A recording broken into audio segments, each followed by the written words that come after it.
I don't really know what I was looking for when I decided to leave the city for a while and spend some time alone in a cabin. I wasn't going through anything dramatic.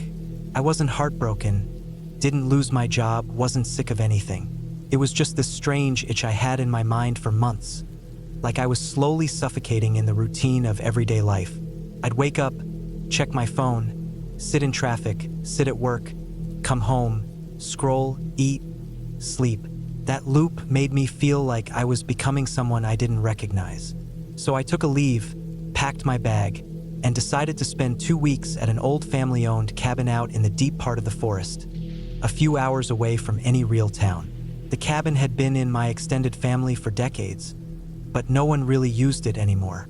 My uncle, who technically still owned it, said I was free to go as long as I brought my own food and didn't expect running water or power. It hadn't been touched in years. That was exactly what I wanted. The drive up was long and quiet. No music, no GPS after the first half. Just long, winding roads that turned into gravel and dirt. The deeper I went, the more the air changed. It smelled heavier, richer, like soil and wet bark. There were no lights or signs. Just forest, then more forest, and eventually the clearing opened up where the cabin sat. It looked almost exactly how I remembered it from when I was a kid, only more decayed. The roof had some moss growing on it. One of the shutters was hanging crooked. The steps creaked badly when I walked up to the front door, but the door still worked, and the old metal key I had still turned. Inside, the air was stale, not rotten, but dry and still, like a place that hadn't been breathed in for a long time. Dust floated in the sunlight through the cracks in the wooden blinds. There was an old stove, a sink with a pump handle, a cot with a sunken mattress, and a small table. I swept the floor with an old broom I found leaning behind the door and shook out the thin blanket on the bed. I unpacked my food into a small cooler and checked my phone one last time before powering it off. No signal anyway. The first day was fine. I sat out on the back porch for hours, just watching the trees. The forest was loud, but not in a bad way. Birds chirping, branches swaying, the occasional thump from something falling or scurrying. I didn't even bother with a fire that night. I just lay in bed listening to the woods and let myself fall asleep to the sound of it. The second day, I explored a bit. There was a narrow path behind the cabin that went downhill. I remembered it from when I was a kid, when my uncle brought us here once during the summer. He said it led to an old stream. I followed it for maybe 15 minutes before I saw the water. It was still running, though the flow was slow and the water wasn't deep. I knelt down and dipped my hand in, cold and clean. I sat there for maybe an hour, just watching insects skim the surface and the light flicker through the trees. When I came back up, I noticed something odd behind the cabin. There was a patch of ground that looked different from the rest. It was maybe 5 feet across, a little rectangular, and the grass growing on it was much shorter than the rest. It almost looked like someone had recently disturbed the dirt there. But who would've? No one came out here. I didn't think much of it at first. Maybe it was just the soil or some kind of animal burrow. I walked back inside and ate a little, then read a book I had brought until the light faded. That night it rained. Light at first, then harder. I lay in bed and listened to it hit the roof, sometimes slipping through the metal gutters and dripping onto the porch. The third morning was when things started to feel wrong. I stepped outside to check the sky and saw that the patch behind the cabin looked different again. The rain had exposed more of the soil, and now I could clearly see that the dirt was softer than the rest. There were even a few shovel marks if you looked close enough. I stared at it for a long time. I hadn't imagined it. Someone had definitely dug there, and recently. But the thing that made my stomach twist a little was that I hadn't noticed any shovel or tools around the cabin when I cleaned up. I thought about it all morning. I kept looking out the back window, drawn to it over and over like it was calling to me in some weird way. By the afternoon, I gave in. I found an old metal fireplace poker and used it to start digging at the edge of the patch. It was slow work. The ground gave easily, but the poker was short, and I had to crouch low. A few inches down, the dirt became darker and wetter. After maybe 10 minutes, I hit something solid. I stopped. My hand was shaking. I brushed the soil aside carefully and saw something smooth and white. It was plastic. A thick, curved corner of something. I cleared more and saw it was the lid of a large container, like a big storage bin. It was maybe 2 feet wide and about the same long. My heart was beating harder now, not because I thought it was anything bad, but because there was a rush of curiosity I couldn't shake. I pulled the rest of the dirt off and pried the lid open. Inside was a thick layer of black trash bags. I hesitated, then peeled one open. The smell hit me fast, like rotting meat mixed with soil and mold. I gagged and stumbled back. My eyes watered, and I had to breathe through my shirt. But I went back.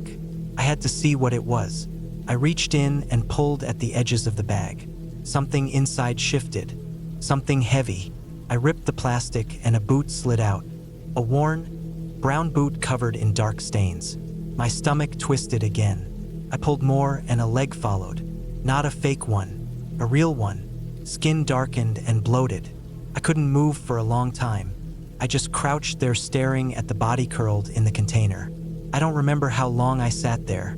I couldn't bring myself to touch anything else.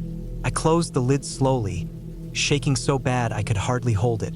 I staggered back inside and sat at the table, covered in dirt, my hands trembling. I wanted to call someone, but my phone was off.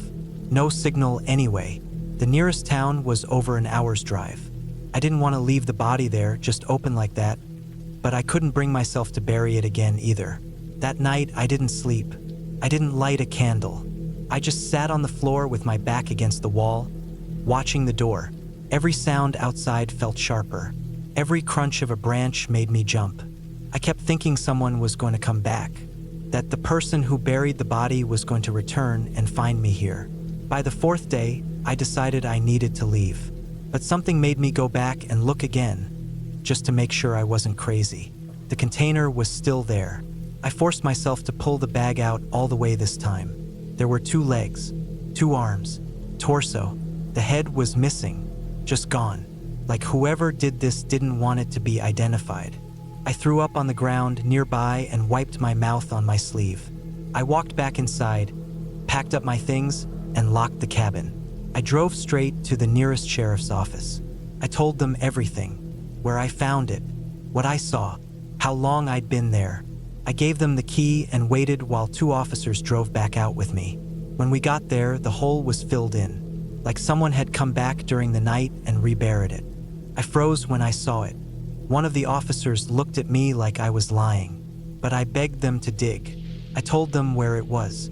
They started to uncover the dirt, and within minutes they found the container again. Same one. This time it was empty. Whoever had buried it must have come back, taken the body, and reburied just the bin to throw me off. But I had pictures. I had taken some with my phone the night before.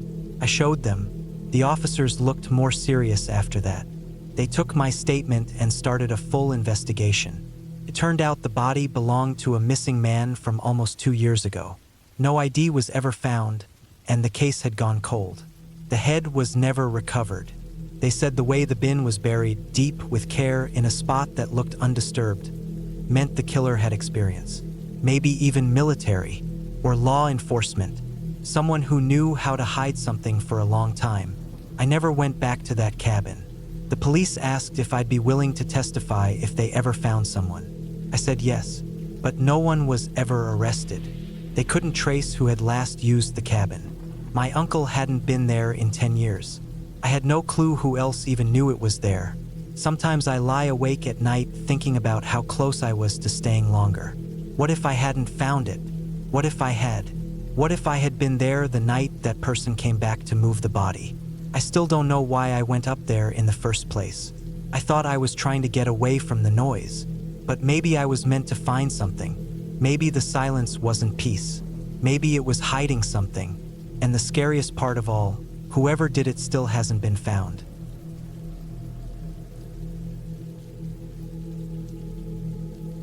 I never really liked being around people too much, which is why I agreed so quickly when an old friend of mine told me about a cabin deep in the northern woods of British Columbia that I could use for a few weeks. He said it was quiet, isolated, and barely anyone even knew it existed anymore. His uncle used it for hunting in the 80s, but after he passed, the cabin just sat there, empty, collecting dust. My friend had only been there once, years ago, but he gave me the location, a rusted old key, and told me to make sure I brought enough supplies, because there were no nearby stores or fuel stations for many miles. I drove up in my old truck with everything I thought I'd need: canned food, bottled water, basic tools, a tarp, lanterns, propane canisters, sleeping bags, a rifle just in case, and even a big first aid kit. I had enough to last 3 weeks if I was careful. The whole drive up was about 13 hours, most of it on empty, unpaved roads where I didn't see another car. The deeper I went, the more nervous I started to feel. Not because I was scared of anything specific, but because of how far away I was getting from civilization. Cell signal died 4 hours into the woods. From that point forward, it was just me and the forest. When I finally reached the turnoff he had mentioned, just a barely visible dirt trail that split off from the main path, it felt like crossing into a different world. Branches reached down like arms. Tires kicked up clouds of dust and pine needles. The truck rocked back and forth over roots and stones as the forest swallowed me whole. Eventually, I spotted the cabin. It was smaller than I imagined, maybe 20 by 25 feet, made of dark, aged wood that looked nearly black in some spots. The roof sagged a little, and the steps up to the front door creaked under my weight, but it held together. No broken windows, no major holes. It looked abandoned but not ruined. Inside, it smelled like dried wood, old ash, and dust. The furniture was basic: 1 wooden table, 2 chairs, a small bunk with a thin mattress, and a rusted old stove connected to a metal pipe that ran up through the ceiling. There was no electricity, no plumbing, just me and nature. I spent the first 2 days settling in. I walked the area nearby, marked a few trees with tape to help me find my way back, and cleared some brush. I boiled water from a nearby creek for washing. Nights were long and cold, and the sounds of animals outside made sleep harder than I expected. I wasn't scared exactly, but I kept the rifle within reach, just in case something decided to come sniffing around. The quiet got deep out there, like so quiet that even my heartbeat started to feel loud. I kept a journal and started writing in it each night, just to feel a little more sane. By the 3rd night, I started to notice something strange. It was little at first, just a feeling, like I was being watched. Not constantly, but every once in a while, I'd get the sharp sensation that something was close. I'd look out the window, but there was nothing. No movement, just trees. Still, I told myself it was normal to feel that way in a place so quiet and empty. I kept going about my day, chopping wood, keeping the fire going, and exploring small trails nearby. But by day 5, I knew something was wrong. I went out in the morning to refill my water jug. The trail down to the creek was only a 10-minute walk, and I'd been down it a few times already. But that morning, something had changed. I found boot prints in the mud beside the creek, fresh ones. They were big, wider than mine, and deeper, like the person was heavier or wearing thicker-soled boots. I hadn't seen another human being since I left town. There weren't any roads nearby. I crouched by the prints and stared at them for a while. Then I looked around slowly. Nothing. I didn't hear anything, but the forest suddenly felt wrong. Too still, too quiet. I filled my jug fast and got back to the cabin. I locked the door behind me and stayed inside most of the day. Every now and then I'd glance out the window, checking the woods, but I never saw anything. That night, I didn't sleep much. I stayed up with the lantern low and the rifle leaning against the table beside me. I listened hard, and just past midnight, I heard the sound of leaves crunching outside. Slow steps, one at a time. Then they stopped. I didn't move. I just sat there. I didn't even breathe for a few seconds. I waited, but the sounds didn't come again. I eventually crept over to the window and looked out, but again, there was nothing. I told myself maybe it was a moose or a bear or something harmless, but that didn't sit right with me, not with the shape and size of those boots. The next morning, I did a full check of the area around the cabin. Behind the cabin, there was a small hill covered in thick brush and small trees. I rarely went that way because it was hard to climb and offered no real view. But this time, something caught my eye. A thin trail of crushed leaves and disturbed pine needles going up the slope. It wasn't a proper trail, but it was definitely made by something large, recently. I followed it partway up the hill, but I stopped when I saw what was up there. There was an old hunting blind, about 30 feet off the ground, built into a tree. It was in bad shape. The wood was rotted and the ladder was mostly broken, but someone had clearly been up there recently. I saw signs of movement in the dirt, a few scattered food wrappers, and even a half-burned cigarette still in the mud. It wasn't mine. I didn't smoke. I backed away and got out of there. I felt sick. Someone was out here. Someone knew about the cabin. Someone had been watching me. I decided to leave. I packed up my things fast and loaded them into the truck. But when I turned the key, nothing happened. The engine didn't even click. I tried again. Nothing. I popped the hood, but I don't know much about engines. I checked the battery terminals and found both cables had been cut clean, snipped with something sharp. I didn't know what to think. I didn't even remember hearing anything that night. It must have happened while I was asleep, or maybe when I stepped away from the cabin during the day. I spent the next few hours thinking about what to do. The closest town was at least 30 miles of forest and dirt roads. I had no phone, no working truck, and now I knew someone else was out here with me. Someone who had stayed hidden this whole time. I tried to calm down and come up with a plan. I had food. I had shelter. I had a gun. If I rationed carefully, I could wait it out for a few more days, maybe flag down a logging truck if any passed by the road. But that also meant staying close to the cabin, even knowing that someone had been watching me. That night, I didn't sleep. I kept the fire low and sat near the window. Hours went by without sound. But around 3 in the morning, I heard the creaking of wood outside. It was soft but slow, steady, like someone stepping onto the porch. I didn't move. I just raised the rifle slowly and pointed it at the door. Then silence. I sat there like that for almost an hour before the sun started to rise. When I finally worked up the nerve to open the door, I found something wedged between the boards. It was a small, flat rock, but someone had carved something into it. Just a single X, deep and messy, like it had been scratched with a knife. I kept the door locked all day. I barely ate. I just waited. I didn't want to go outside, but I knew I couldn't stay trapped. I had to leave. That night, I packed only what I needed into a backpack: water, food, first aid, and the rifle. I left just before dawn, sticking to the main trail as best I could, moving fast, head on a swivel. I kept checking behind me every few minutes, even though I didn't see anything. After about 2 hours of hiking, I reached the turnoff where my truck had originally come through. I followed the forest road from there, walking and walking. My legs burned. My pack felt like bricks. I didn't stop. Somewhere around noon, I heard a sound behind me, maybe 200 feet back in the trees. It was fast and sharp, like someone stepping on a branch and then freezing. I didn't turn around. I just picked up the pace. I made it another mile before I turned off the trail and hid behind a rock. I waited. Sure enough, 5 minutes later, I saw him. He wasn't dressed like a hiker. He wore a dirty brown jacket, jeans, and an old cap. His beard was thick, and his face was pale. He moved slow, scanning the trail like he was tracking something. I watched him for as long as I could. He passed within 50 feet of me and didn't see me. When he was gone, I waited 10 more minutes, then broke off the trail again and took a longer route, keeping low and off the main road. I kept going for the rest of the day. By nightfall, I was completely exhausted. I found a fallen tree and crawled underneath it for some cover. I didn't light a fire. I didn't eat. I just held the rifle tight and stared out into the woods, blinking as little as possible. Every sound made me flinch, but I didn't hear anyone.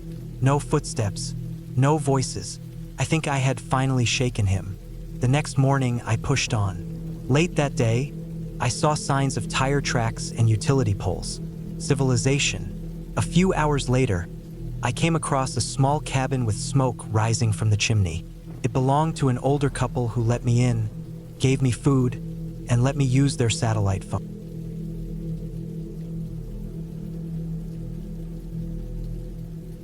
I had been waiting months to take a break from work. I was exhausted. My job had become something I no longer cared about, and my phone wouldn't stop buzzing day and night. I didn't want a beach vacation or a tourist spot. I just wanted to be away from people. That was all I kept telling myself. I searched online and found a small rental cabin in a remote area of northern Idaho. It looked plain and simple in the pictures, nothing fancy. That was exactly what I wanted. Just a place to sleep, cook some food, and maybe take a few walks in the woods.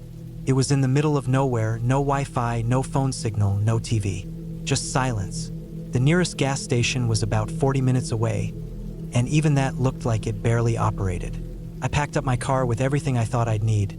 Cans of soup, rice, dried food, 2 big cases of water, flashlight, lighter fluid, batteries, a big hunting knife I'd never actually used, a flare gun, and a small toolkit. I didn't think I'd need all that, but I wanted to be sure.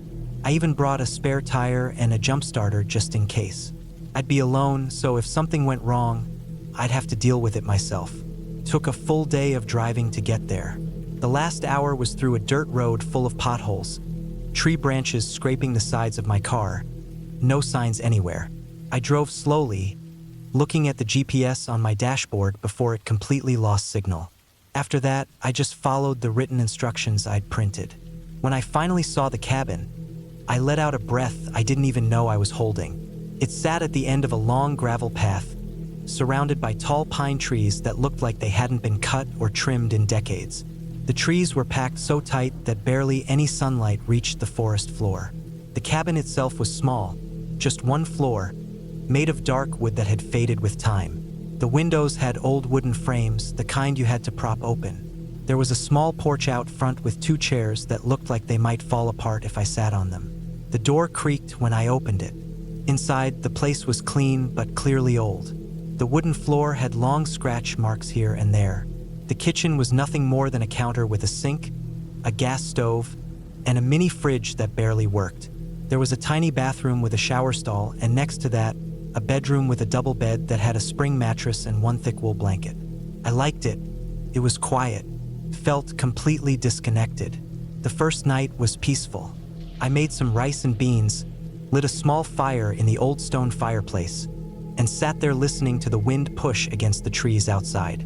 There was a window right above the sink in the kitchen, and I'd look out from time to time, but it was pitch black. Not the kind of black you get in the city. This was full darkness, the kind that makes you feel like you're floating in empty space. I went to sleep early. I was tired from the drive, and I didn't even stay up to read anything. The mattress was rough, but I didn't care. I was asleep within minutes.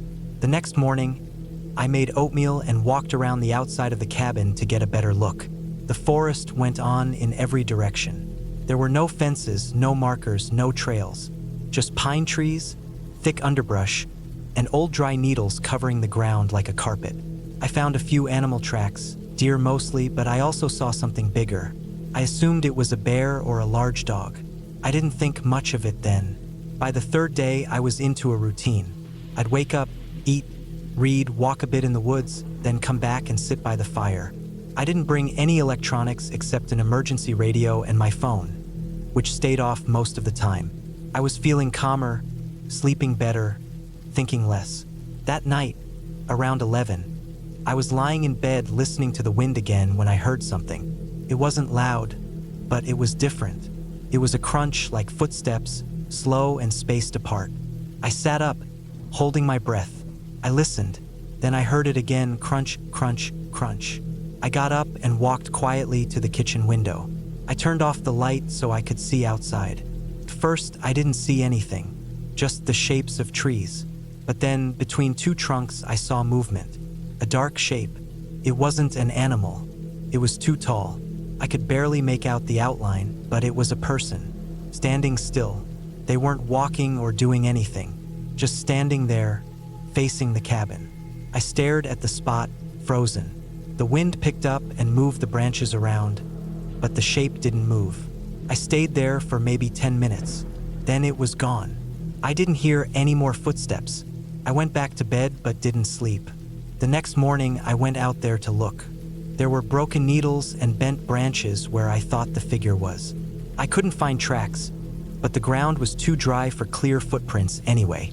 I told myself it was probably a hunter or a hiker, maybe someone passing through. Maybe they saw the cabin and were just curious. I tried to believe that, but that night the same thing happened. Around the same time, This time I stayed by the window, waiting. And again I saw him, a man, tall, wearing dark clothes, standing between the trees, still, watching. I stayed up all night. When the sun rose, I walked deep into the woods in the direction where I had seen him. I didn't want to get too far, but I needed to know if there was some trail or maybe a campsite out there. After maybe 20 minutes of walking, I found something. A tree, stripped of its bark in one long vertical line, about chest high.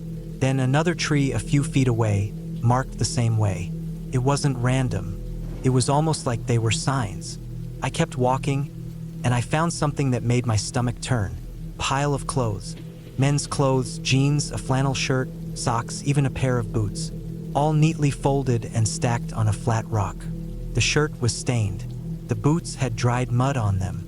There were no bugs around, no smell. It looked like someone had placed them there recently. I turned back and walked faster. That evening, I locked the door and pushed a chair up against it. I kept the fire low and didn't turn on the lights. I sat in the dark, watching the kitchen window. The forest looked empty at first, but then I saw him again. He was closer this time, maybe 20 feet from the edge of the trees, just standing. No movement, no sound. I didn't sleep at all that night. When the sun came up, I made a decision to leave. I packed up everything I could fit into the car and loaded it up fast. I didn't even bother cleaning anything. I just wanted to get out. I took one last walk around the back of the cabin to make sure I hadn't left anything, and that's when I saw something that almost made me drop the keys. There was a long scratch on the back door. Fresh, deep. It went from the top of the door down to the bottom, as if someone had dragged something sharp along it. There were muddy footprints on the porch too. Human ones. Bare feet. I didn't stop to think. I got into the car and drove fast down the dirt road, bouncing over potholes, breaking branches with the bumper. When I got to the main road, I kept driving. I didn't stop until I reached a gas station hours later. I called the rental company from there and told them I had left early and that I didn't want a refund. I didn't explain why. I never heard back from them. That was 4 months ago. Since then, I've had trouble sleeping. I keep checking the locks. I bought cameras for my house and motion lights for my backyard. I still don't understand what happened out there, and maybe I never will. But one thing I know for sure, it wasn't some lost hiker. That man was watching me. Every night, closer and closer. He never tried to break in. He didn't yell or knock. He just stood there, almost like he was waiting. I looked up that area online after I got home. I found a forum where people shared stories about weird things in the woods. Some people talked about seeing someone watching them from the trees in that same forest. A few even mentioned finding piles of clothes out there or stripped trees. One person wrote that they saw a man who followed them for days but never spoke or moved toward them. Just watched until they left. That cabin was removed from the rental site a week after I checked out. I don't know who he was or why he was there. I don't know what he wanted, but I've thought about it every day since I left. I keep wondering what would have happened if I stayed one more night, if I hadn't locked the doors, if I had gone out to confront him. And the truth is, I don't think I would have come back.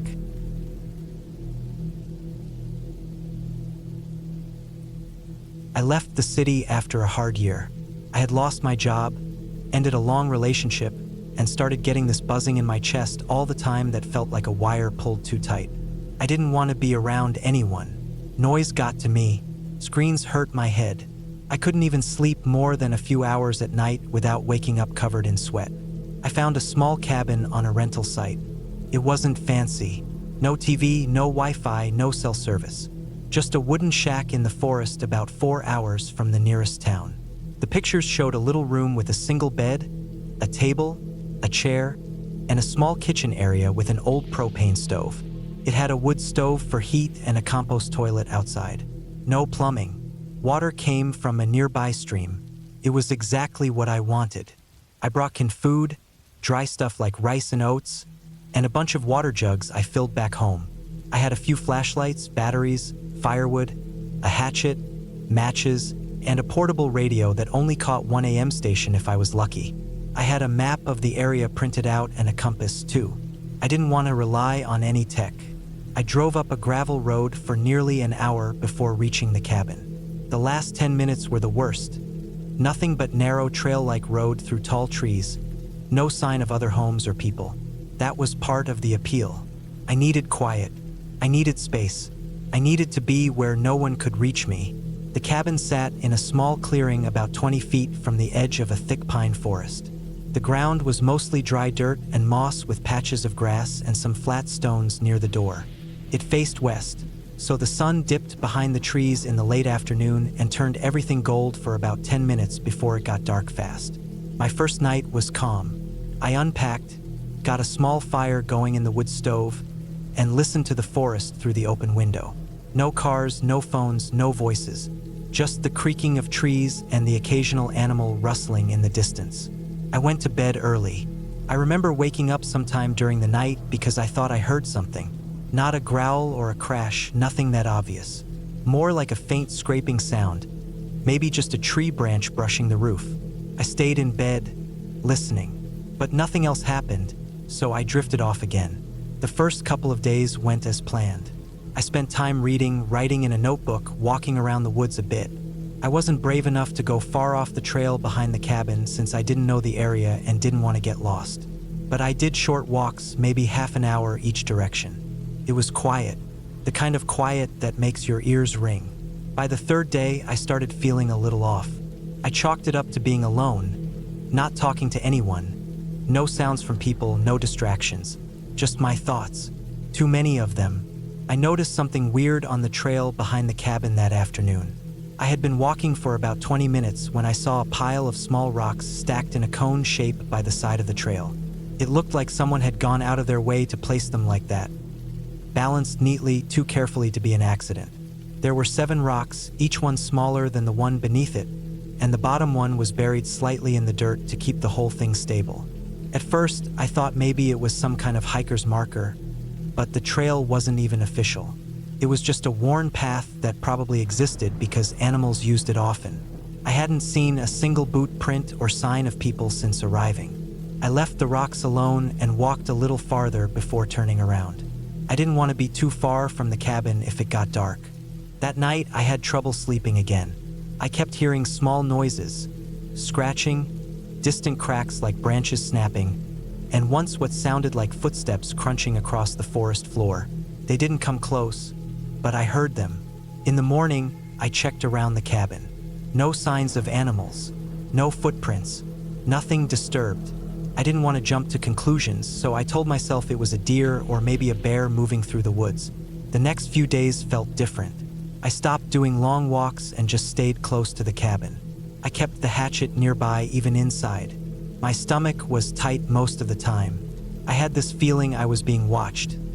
Not constantly, but in short bursts, like something or someone noticed me from a distance.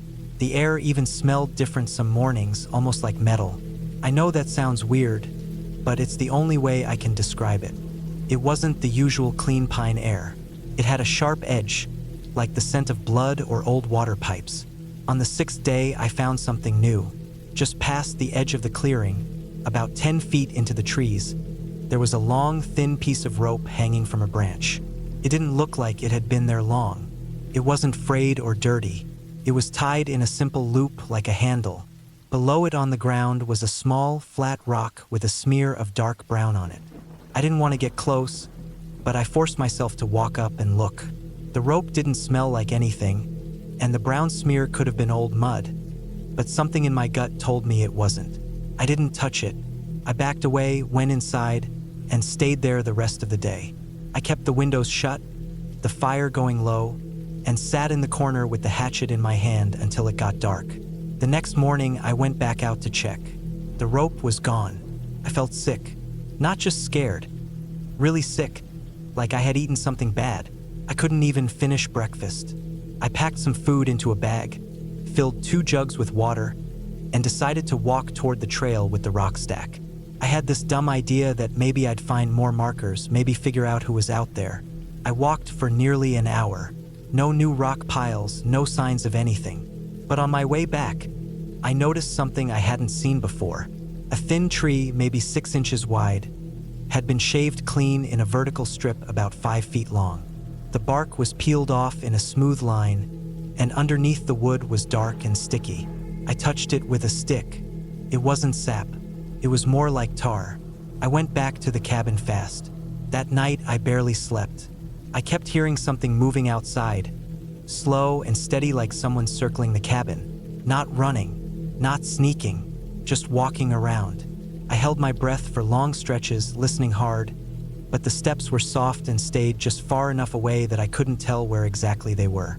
Around 3 a.m., I heard a knock, just one. It came from the side wall of the cabin, not the front door, not the window, just a flat, sharp knock against the logs. Then nothing. I sat frozen for what felt like hours. When daylight finally started leaking through the cracks, I got up and checked outside. No tracks, no marks, just the forest looking the same as it always did. But I knew something had been there. On the 8th day, I made the decision to leave. I packed everything up, loaded the car, and did a full sweep of the cabin to make sure I didn't leave anything behind. When I got to the compost toilet near the tree line, I found something that made me stop breathing. Carved into the wooden seat cover was a single word: stay. It hadn't been there before. I used that toilet every day. I would have seen it. The carving was rough, uneven, as if done with a dull blade, but it was clear. I dropped everything, ran to the car, and turned the key. Nothing. Clicked, but the engine wouldn't turn over. I tried again and again. Same result. The battery was fine. I had filled the tank just before arriving. I popped the hood. Everything looked normal, but it wouldn't start. I locked myself inside the cabin and waited. I didn't eat that day. I didn't drink much. I just sat there and listened. That night, they came closer. I heard the footsteps again, but this time they reached the front door. I could hear the soft creak of weight on the wooden steps. Then nothing. No knock. No jiggling of the handle. Just someone standing there. Then footsteps again, slow and dragging. Around the side. Behind the cabin. Then near the window. I had the fire out. I had covered the windows with blankets. I didn't move. In the early morning, I passed out from exhaustion. When I woke up, it was nearly noon. The forest was quiet. Still, I checked outside. No signs again. Nothing new. Just my own boot prints from the day before. That afternoon, I tried the car again. This time it started. I didn't waste a second. I backed out, turned around, and drove down the gravel road so fast I thought I'd blow a tire. I didn't care. I didn't stop until I reached a gas station 2 hours away. I didn't talk to anyone. I didn't even look them in the eye. I got back home later that night. I locked my doors. I slept with a light on. I never told anyone where I had gone. I never reported anything. I didn't know what to say. That someone or something had been watching me in the woods? That someone left ropes and carved messages and knocked once in the middle of the night? No one would believe it. Hell, I wouldn't believe it if I hadn't lived it. 2 weeks later, I saw something that made my blood freeze again. I was walking through a park near my apartment, just trying to clear my head. It was late afternoon. I stopped near a small footbridge over a creek. By the side of the bridge, tucked next to a stone, was a small stack of rocks. 7 of them, each one smaller than the one.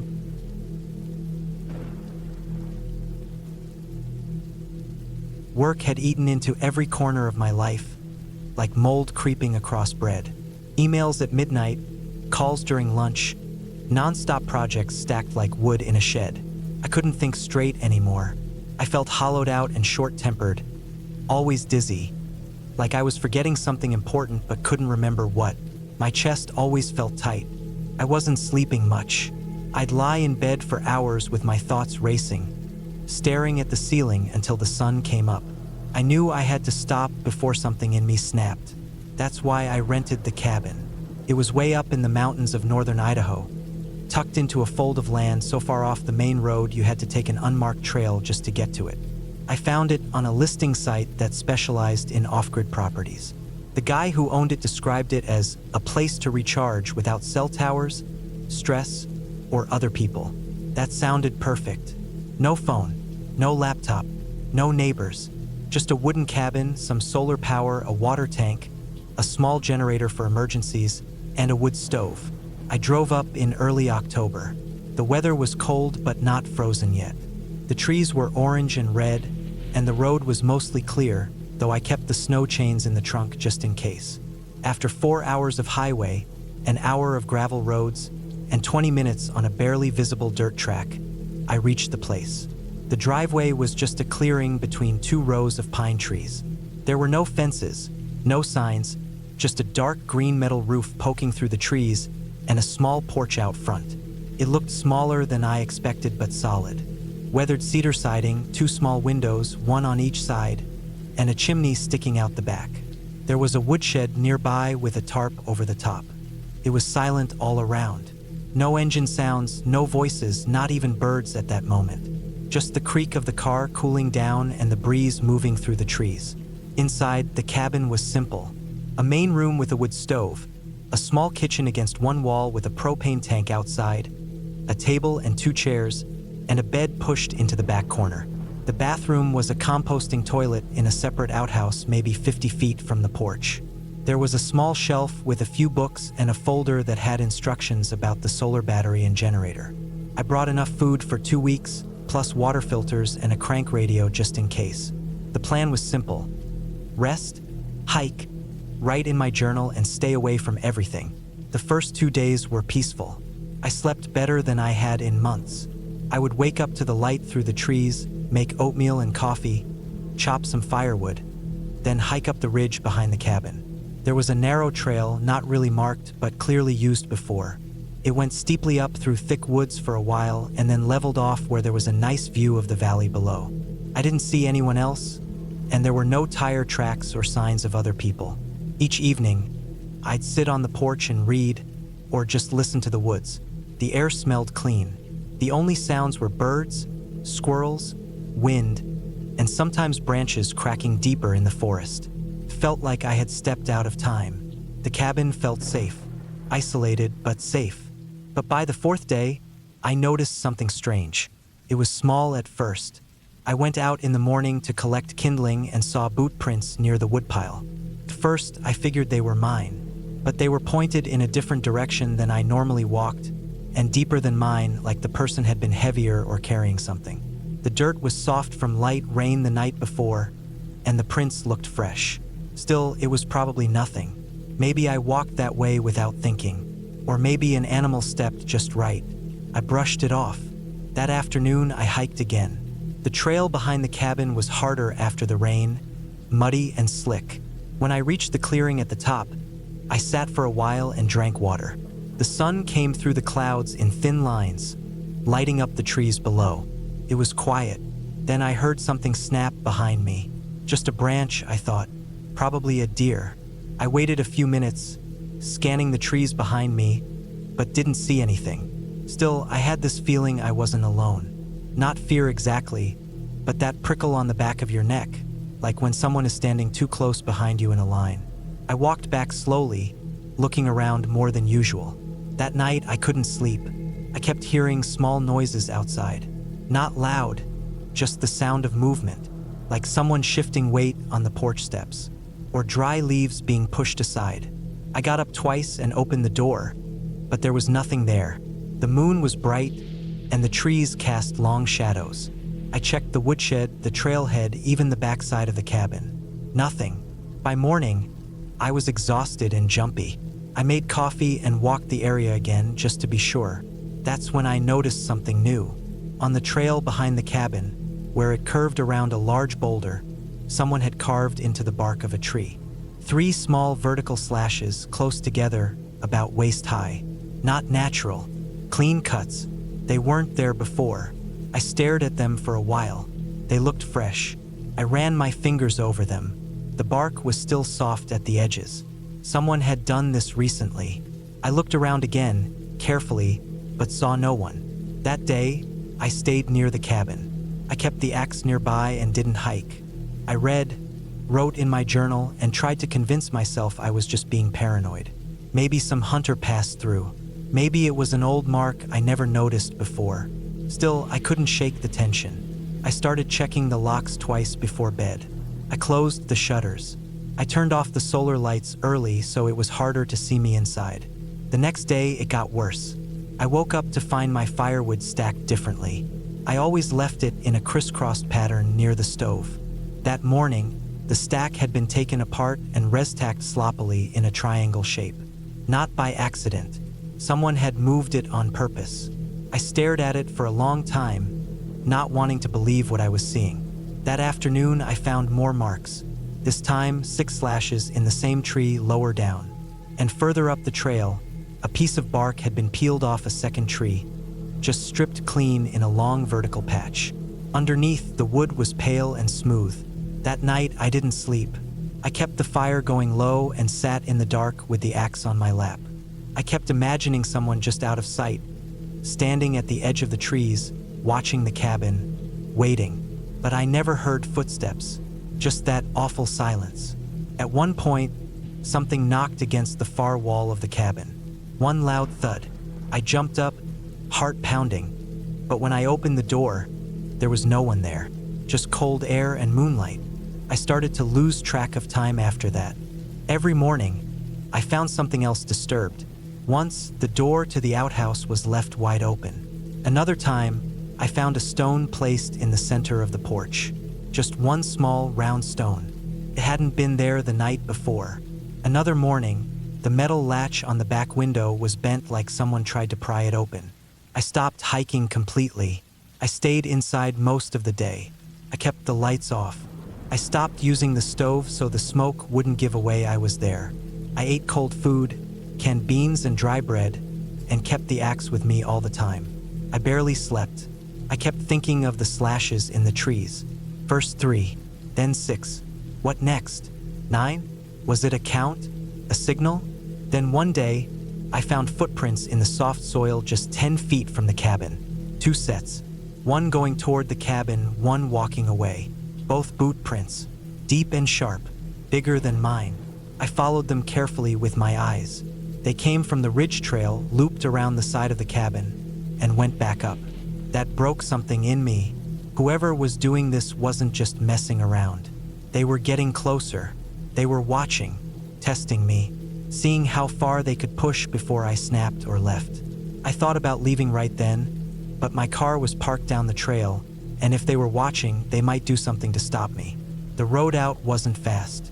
If they blocked it or popped my tires, I'd be stuck. I waited until the next morning when it was foggy. I packed everything fast and carried it down to the car. I didn't even go back for the food or the last gas can.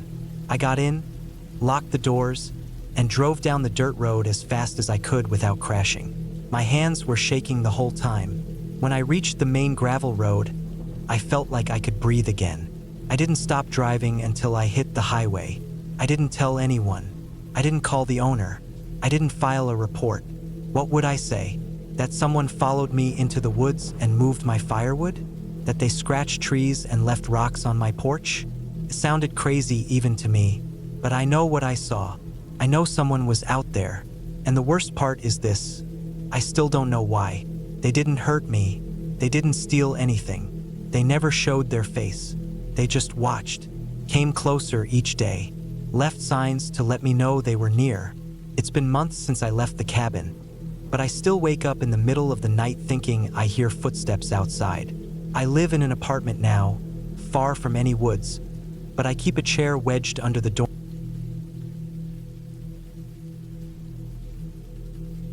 I drove up to the cabin just before noon on a cold Monday in late November.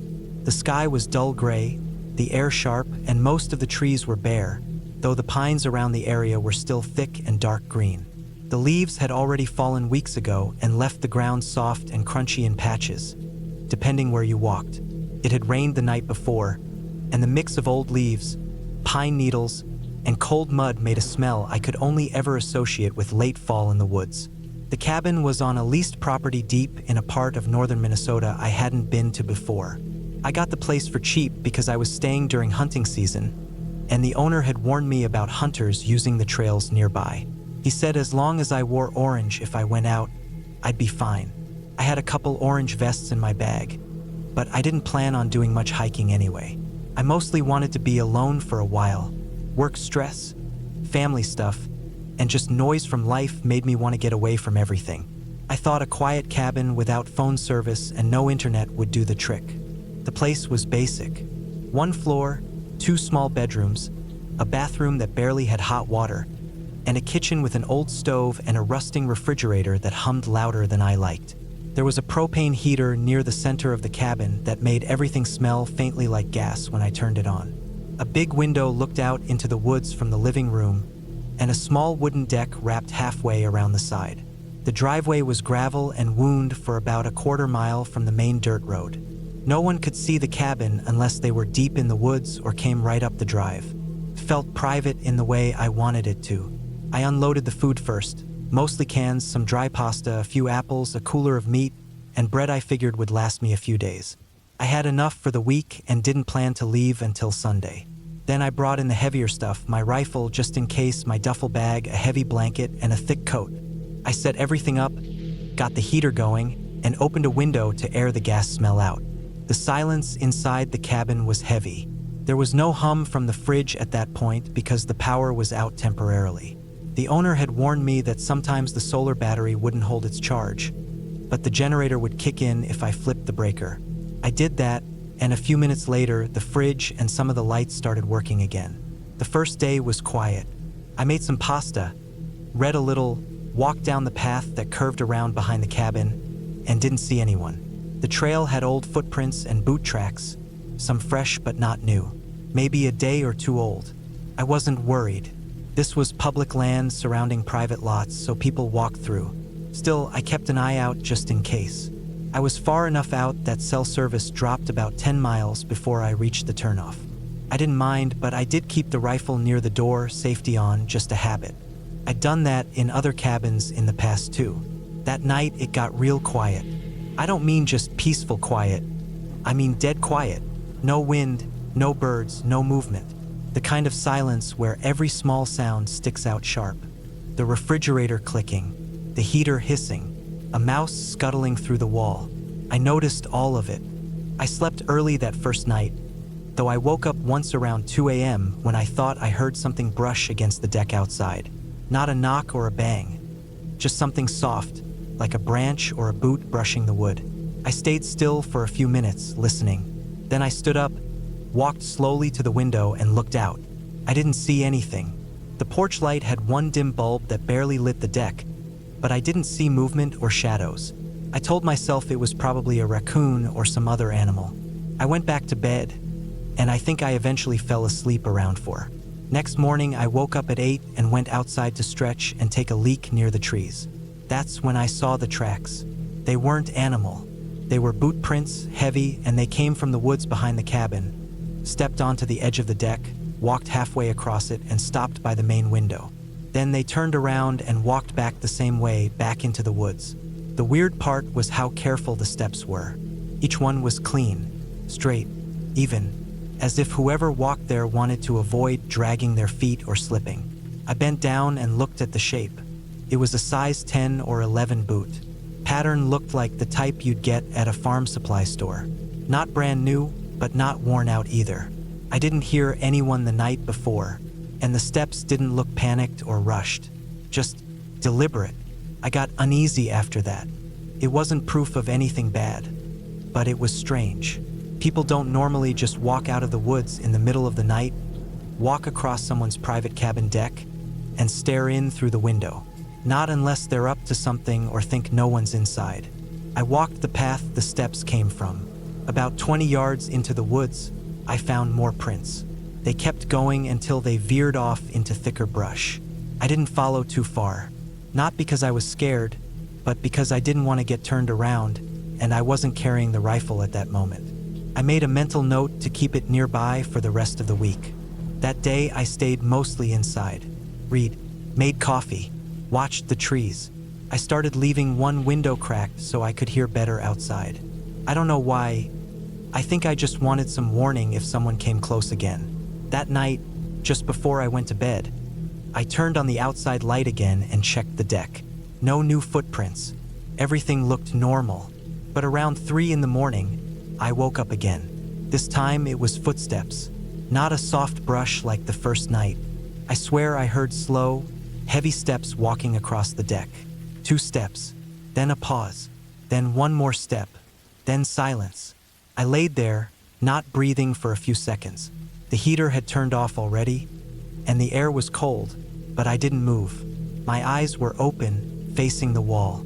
I sat up slowly, as quiet as I could. Then I walked to the window and looked out, careful not to stand directly in front of it. I stayed to the side and peeked out. Again, nothing. Porch light was still on. Deck was empty, but I knew I heard something. I didn't sleep the rest of the night, just sat in the chair by the kitchen window listening. In the morning, I checked the deck again. More boot prints, same size, same kind.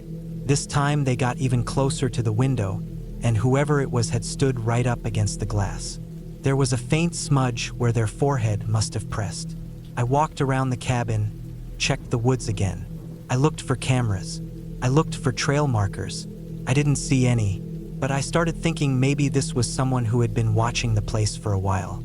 Maybe a hunter who thought it was abandoned, or maybe someone who didn't care either way. I wrote it off, kind of. I told myself maybe it was just someone curious, but I still didn't feel right. I didn't go home though. I told myself I wasn't going to let fear push me out of a place I paid for. On the 3rd day, I found something worse. I'd gone outside just after lunch to chop a bit of firewood. There was a small stack behind the cabin and a dull axe that came with the place. I split a few logs, and when I turned around, I saw something nailed to a tree. It hadn't been there before. It was a strip of orange cloth, the kind you use for hunting vests, tied in a knot and nailed at eye level. Just one. I walked closer and noticed it had a dark brown stain at the end of it. Could have been dirt. Could have been something else. Then I saw more. Every few trees going in a wide arc around the cabin, someone had nailed or tied strips of orange cloth. They weren't there the first day. I would have noticed. It was like someone marked a circle. Not exactly even, but close enough to look intentional. Freaked me out. I didn't even want to follow all of them because I didn't want to go too deep into the trees. I went back inside, locked the door, and for the first time, I kept the rifle in my lap while I sat. That night, I didn't sleep. I sat in the kitchen chair, gun resting across my knees, light off, window open an inch. I waited. I don't even know what I expected, but around 1:40 a.m., I heard it again.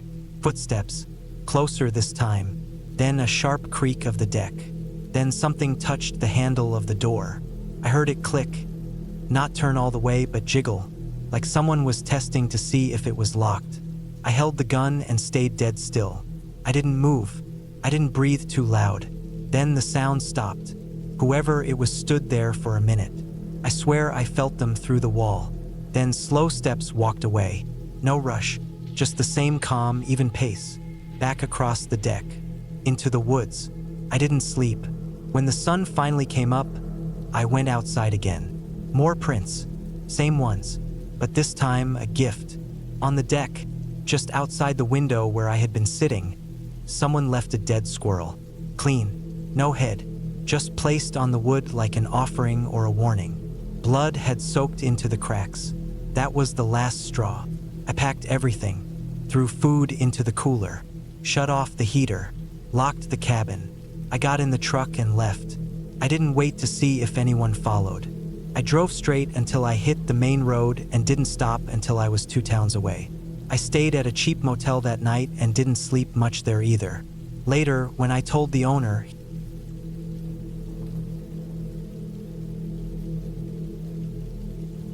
I don't know what I was really thinking when I decided to book that cabin for a week by myself. Maybe I just needed a break. Maybe I was tired of hearing cars all day, tired of working late hours, tired of staring at screens. It felt like I hadn't slept properly in months. I was working from home, but still felt like I never left work. The walls of my apartment started closing in. I wasn't sleeping, eating much, or even talking to anyone that often. So when I found that listing online for a remote off-grid cabin deep in the woods of northern Idaho, it seemed like a perfect escape. The cabin had no Wi-Fi, no cell service, no power except for a generator, and the pictures showed a wide clearing around it surrounded by pine trees. There was a fire pit outside, a small lake nearby, and even a little rowboat. I imagined myself chopping wood, drinking coffee in the early morning, hiking in the afternoons, maybe reading books or writing things down at night by candlelight.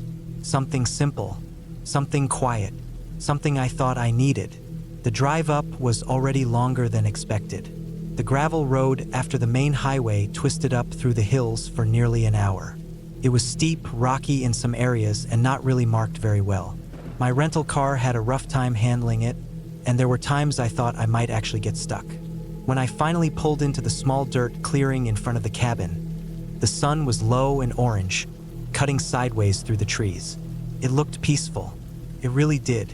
The cabin was smaller than the pictures made it seem, but not by much. It was a simple square structure with dark wooden siding, a tin roof, and a small porch in the front. There was a stack of wood already chopped near the front steps, and inside I found an iron stove, a cot with wool blankets, a small table, 2 chairs, and a counter with a propane burner. No fridge, just a large cooler. There was a battery-powered radio and a gas lantern too. Everything smelled of wood smoke and pine. I actually smiled. For the first time in weeks, I didn't feel overwhelmed or stressed. The first night was uneventful. I had packed some canned food and a few frozen items. I made a simple dinner, opened a beer, and sat out on the porch watching the trees shift in the wind. The sky turned dark fast out there. No city lights, no noise except the occasional creak of trees and chirping insects. I went to sleep early and didn't wake up once that night. The second day was just as quiet. I explored a little, walked along a trail that went past the lake, saw some animal tracks in the mud. Looked like deer, maybe raccoon. Nothing unusual. I gathered kindling, chopped some more wood, and wrote in a notebook for a while. The generator was loud, so I didn't keep it running much. Just used it once to make sure the water pump worked in the sink. It did. The water was cold and smelled like iron, but it was fine. The third night is when I noticed something strange. It was around midnight. I had already gone to bed and was half asleep when I thought I heard footsteps outside. Not close, just out there.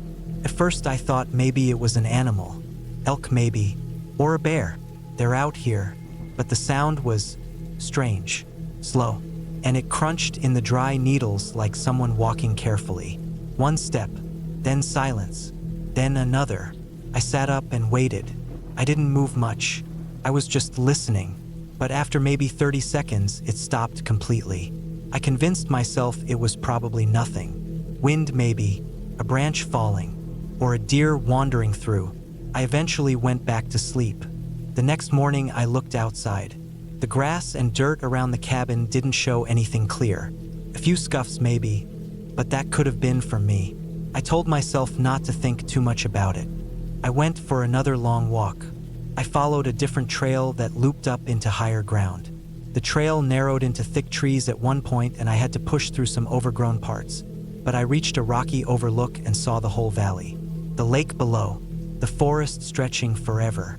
No cabins in sight, no cell bars, no other people. When I got back to the cabin later that afternoon, something was off. The back door, the one I hadn't used yet, was unlatched. Not open, just not locked. I remembered clearly going around the first night and locking both doors and windows. It's a habit. I always do it, but the back door latch was loose. It swung slightly when I touched it. I stared at it for a long time. I checked the windows too. They looked fine. I told myself maybe I just missed it. Maybe I forgot. But it bothered me the rest of the night. That evening, I kept the lantern on longer. I sat in the chair facing the front window. I didn't even want to go to sleep. Around 1 a.m., I heard the footsteps again. This time they were closer, slow, crunching softly in the dry ground and needles outside. One step, then a long pause, then another. I held my breath. I didn't move. I turned the lantern down low and crept to the window. I couldn't see much, just black trees and a faint glow from the sky. But I knew what I heard. It wasn't an animal. It was a person. No animal walks like that. The steps stopped, then started again, this time circling the cabin. I didn't move. I didn't breathe loud. I waited for the steps to go further away. But they didn't. They stopped again. Then I heard something else. A soft brushing sound. against the wall, like fingers dragging lightly across the wood. I stayed crouched by the window until I couldn't hear anything else. I sat there for over an hour, shaking, waiting. At some point, I stood up and locked both doors again, checked the windows twice, then turned off the lantern and lay in bed fully clothed, with the axe I brought for splitting wood beside me. I didn't sleep that night. The next morning, I found footprints, clear ones, a man's boots. They circled the entire cabin. They weren't mine. The tread was different. I checked my own boots to be sure. I never walked that close to the back wall or the left side of the cabin. But someone else had. Deep prints, even spacing. They stopped in some spots for a while. I could tell by how sunk in the heels were. Whoever it was had stood there still for minutes at a time, watching. I packed up that morning. I didn't care if I booked it for a week. I was leaving. I threw everything back into my backpack, cleaned up what I could, and loaded the car. I turned the key and got nothing, just a click. The battery was dead. I tried again, another click, then silence. My chest got tight. I checked the lights, nothing. The radio dead. I opened the hood and looked at the battery, not really knowing what I was doing. Nothing looked out of place, but I knew something was wrong. It had worked fine the day before. I hadn't left the lights on. I hadn't touched anything. Something drained it. I didn't know what to do. I stood there thinking, my hands shaking, heart pounding. There was no cell service, no one else around. The nearest highway was nearly an hour's drive down that mountain trail. I could try to walk it, but what if the person came back? What if they were already watching? I stayed one more night. I had no choice. I gathered wood early, locked both doors, double-checked the windows, and sat inside with the axe beside me the entire evening. I didn't light the lantern. I didn't want to draw attention. The footsteps came back around 2 a.m. This time, they didn't circle the cabin. They stopped directly in front of the porch. I sat frozen. I didn't move. I listened. The steps were clear. Crunch, crunch, then silence. I couldn't see anything through the window. It was too dark, but I could feel someone was there. Then I heard it, the soft creak of the wooden porch step. My blood ran cold. I knew that sound. It was the same sound I heard when I came in and out every day. Someone was on the porch, standing just outside the door. I held the axe tight. I didn't move. I could hear them breathing. Slow, steady. They didn't knock. They didn't try to open the door. They just stood there. After maybe 10 minutes, though it felt like hours, the porch creaked again. Then again. The steps slowly backed away. I heard the crunch of their boots fade into the distance. Then silence again. I didn't sleep. I waited until the first light started coming through the trees. Then I packed everything again and started walking. I left the car, left everything I couldn't carry. I took water, food, the axe, and my flashlight. I walked fast, almost running at times. I kept looking over my shoulder every few minutes. I didn't stop to rest. It took almost 5 hours to reach the nearest ranger station. My legs were shaking. I was drenched in sweat, and I hadn't eaten anything that day. I told them my car battery died. They offered to drive me back, but I said no. I just wanted to get out. I called a friend to come pick me up and stayed in a motel that night. 2 days later, the rental company towed the car. They called to tell me the battery had been disconnected. Not drained, disconnected. I didn't say anything. I just hung up. I didn't want to know more. I never found out who was out there. The cabin owner said no one else was booked to stay there for weeks. He hadn't been up there himself. I had always been the kind of person who liked being alone. I don't mean the usual, I need a weekend to recharge type of person. I mean, I preferred long stretches of time away from people. I didn't hate anyone, and I wasn't antisocial. I just felt more like myself when there was no one around. That's why I booked the cabin. I'd been saving up for a while, trying to find the right place, and when I came across this small, wooden cabin tucked into a dense patch of forest in the northern part of the country, I didn't think twice. It was located more than 50 miles from the nearest town, and the listing said there were no neighbors within at least 10 miles in every direction. That was exactly what I was looking for. The photos showed a small, square-shaped structure with a steep roof, a single wooden porch, and nothing but trees and dirt around it.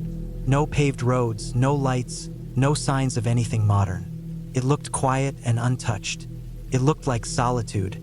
I booked it for a full month. The first few days went the way I had imagined. The air was crisp and silent. During the day, I would walk the perimeter of the area near the cabin and take in the calm stillness of the forest. There was something comforting about how quiet it was. The only sounds were the breeze cutting through the trees, the faint chirp of birds somewhere in the distance, and the occasional crackle of dead branches under my boots. I had brought a good amount of canned food, bottled water, and some backup fuel for the generator that came with the cabin, just in case. There was no phone signal out there, and the cabin didn't have internet. That had been the appeal. I had a journal with me, a stack of books, and a few tools I kept just in case I needed to fix anything. I cooked basic meals on the small propane stove, kept the place clean, and followed a simple routine every day. Wake up, eat, walk, read, eat again, write, sleep. No stress, no pressure, nothing to think about. On the fifth night, something changed. I had turned off the lantern and laid down in the sleeping bag on the small cot near the window.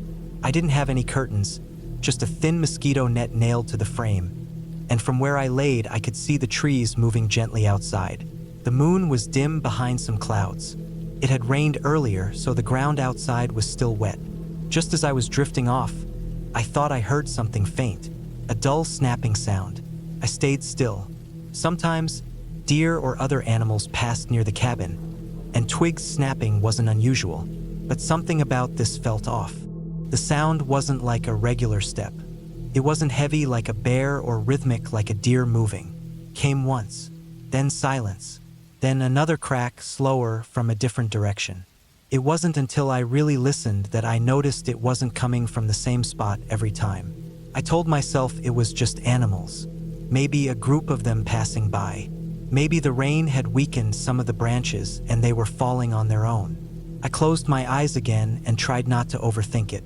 But even after telling myself that, I barely slept that night. When I woke up, I went outside and looked around. The ground was soft and muddy from the rain, so I figured I'd be able to see tracks if any animal had come close. I did find tracks, but they weren't animal tracks. I found what looked like 2 long boot prints, maybe size 10 or 11, about 30 feet away from the cabin near the tree line. I stared at them for a while, hoping maybe they were old, left by someone who had stayed here before. But that didn't make sense. The rain had fallen just hours before, and the edges of the prints were sharp, not washed out or faded. The mud inside the prints hadn't dried yet. These were fresh. I walked around the whole cabin and didn't see any more prints, just those 2. It was as if someone had taken 2 steps out from the trees, stood there, and then backed away the exact same way. There was no trail leading away, no drag marks, nothing. Just 2 deep footprints and then undisturbed mud. I stood there for maybe 15 minutes, not moving, not thinking, just standing, trying to convince myself that it didn't mean anything, that maybe it was me and I had just forgotten I walked there. But I hadn't. I knew I hadn't. The next few days, I tried to return to my routine, but it wasn't the same. I was listening more, always looking over my shoulder when I walked, checking the window every few minutes when I was inside. At night, I didn't sleep more than an hour or 2. I kept the lantern close and stayed half awake, just listening. The sounds I had once enjoyed, the soft groans of the trees, the rustle of leaves, now felt threatening. Every little sound felt like it could be something or someone. I started noticing small things too. One morning, I found that the axe I had leaned against the side of the cabin was now laying flat on the ground, about 10 feet away. Another time I swore I saw something move between 2 trees at the far edge of the clearing. Not clearly, just a quick movement, like someone ducking behind a trunk. The scariest moment came about a week later. It was just past midnight. I had turned off the lantern and was trying to sleep. It had become cloudy again, and the moonlight was faint, barely filtering through the thin net on the window. I had my eyes closed, not sleeping, just laying there with my ears tuned in to everything outside. That's when I heard the click. A soft, slow, deliberate click, like metal brushing metal. came from the front porch. I froze. I didn't breathe. I didn't move. Then came another click, and another, this one lower to the ground. I slowly sat up and reached for the flashlight. I turned it on and aimed it toward the door, my heart thudding so loud I felt it in my throat. I listened again. Nothing. I waited for maybe 10 minutes, then stood up, walked slowly across the room, and pressed my ear against the door. The wood was cold. I couldn't hear anything. I turned the lock slowly and cracked it open just an inch, shining the flashlight through the gap. Nothing. I stepped out onto the porch, one slow step at a time, shining the light across the trees, the ground, the side of the cabin. That's when I saw the string. A thin fishing line stretched across the front of the porch steps, tied from one post to the other, just an inch off the ground. It hadn't been there the day before. I bent down slowly and followed it with the light. It led off the porch, around the corner, and into the woods. I didn't follow it. I just stared at it for a long time, then stepped back inside and locked the door. I didn't sleep at all that night. The next morning, I packed most of my gear and loaded it into the old pickup I had rented. The tank was full, and I had kept it parked facing the trail so I could drive out quickly if I needed to. I wasn't planning to stay the full month anymore. I was done. I was going to leave the next day, as soon as the sun came up. That night, I didn't turn off the lantern. I sat on the cot with my boots on, my flashlight and the hunting knife I kept just for emergencies close by. I didn't care about comfort anymore. I just wanted to make it through the night. I kept checking the windows. I didn't hear anything for hours. Nothing at all. Not even the usual creaking or wind. Then around 3:40 in the morning, there was a knock. Not a loud bang, not a frantic pounding. Just a slow, soft knock on the back wall of the cabin. 3 slow taps. I stood up instantly, heart hammering in my chest, and stepped away from the wall. I knew that side of the cabin didn't have a window. I had no way of seeing what was out there. I moved to the opposite wall and held the flashlight steady, waiting. Then another knock came, this time from the left wall. Then silence. I didn't sleep. I didn't even sit down. I stood there for nearly 2 hours, waiting for the first hint of sunlight. When it came, I threw everything else I had into the truck without caring if it was packed properly, got in and drove out. Took me more than 2 hours to reach a road with cell service. When I finally got a signal, I called the number that had been listed for the cabin owner. It rang 4 times, then went to voicemail. I left a message, said there was something wrong, said I thought someone had been stalking the property. I never got a call back. I later tried to look up the listing again, but it was gone. Completely removed. Not just unavailable, gone. Weeks passed before I stopped feeling jumpy every time I heard a sound at night. Months before I could sleep more than 3 hours straight. And even now, when I think about those boot prints, that fishing line, or that knock on the wall, my skin still crawls. I'll never know who it was or what they wanted. But I know this. I wasn't alone in those woods. Someone was out there, watching, waiting, testing. I don't go off-grid anymore. Not ever again.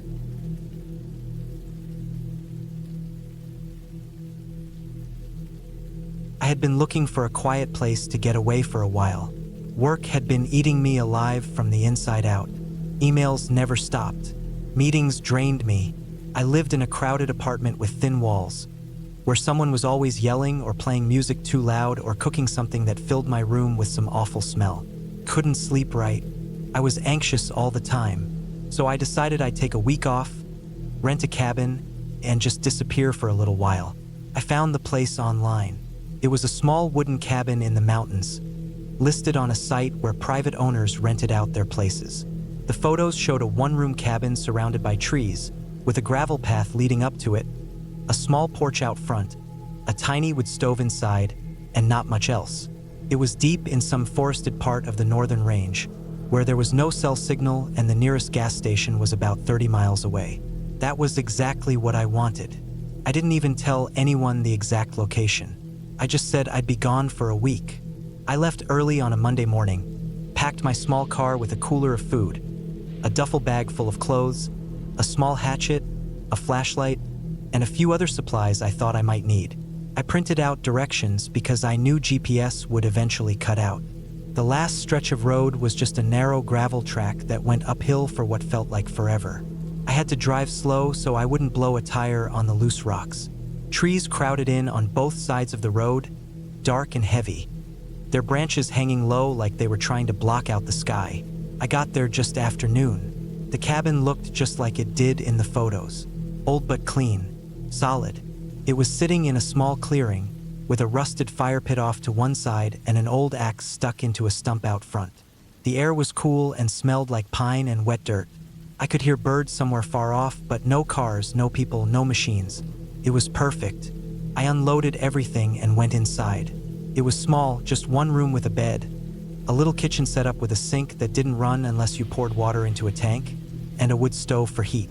There was a small shelf with some books, a box of matches, and some tools. No TV, no radio, no outlets, nothing modern. I liked that. I felt like I could breathe again. That first day I just unpacked, got the stove going with some logs from the stack outside, and walked around a bit to get familiar with the area. There was a faint path behind the cabin that led down to a small stream about a quarter-mile away. The stream ran slow and clear, and I thought I might fish if I had brought gear, but I hadn't. Still, I sat beside it for a while, just listened to the sound of it. The first night was quiet. Too quiet, actually. I wasn't used to it. Every creak of the wood, every gust of wind, made me sit up and listen. But eventually, I got tired and fell asleep. I slept longer than I had in weeks. I woke up to pale light coming through the windows with no noise outside at all. Over the next few days, I settled into a slow routine. I made simple meals on the little propane burner I had brought. I read. I walked in the woods. I chopped some firewood just for something to do. I saw animal tracks sometimes, but nothing bigger than a deer. I found an old wooden fence about a mile into the woods that had nearly fallen down. Beyond it, the trees got thicker. I didn't go too far past it. On the third night, something strange happened. I had just finished dinner and stepped outside to get a little air before bed. It was cold out. The stars were starting to come out. I remember standing on the porch and hearing something, just the faintest sound, like gravel being pushed under someone's shoe. Not close, but not far either. Came from down the road. I froze for a second, just listening. I waited a while, but I didn't hear anything else. I figured it could have been a small animal or maybe something falling from a tree. I went back inside, locked the door just to be sure, and got into bed.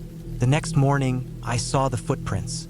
They were right at the edge of the clearing where the gravel road met the tree line. Human footprints. Boots, probably. They were pressed into the dirt and stone, walking toward the cabin, then stopping.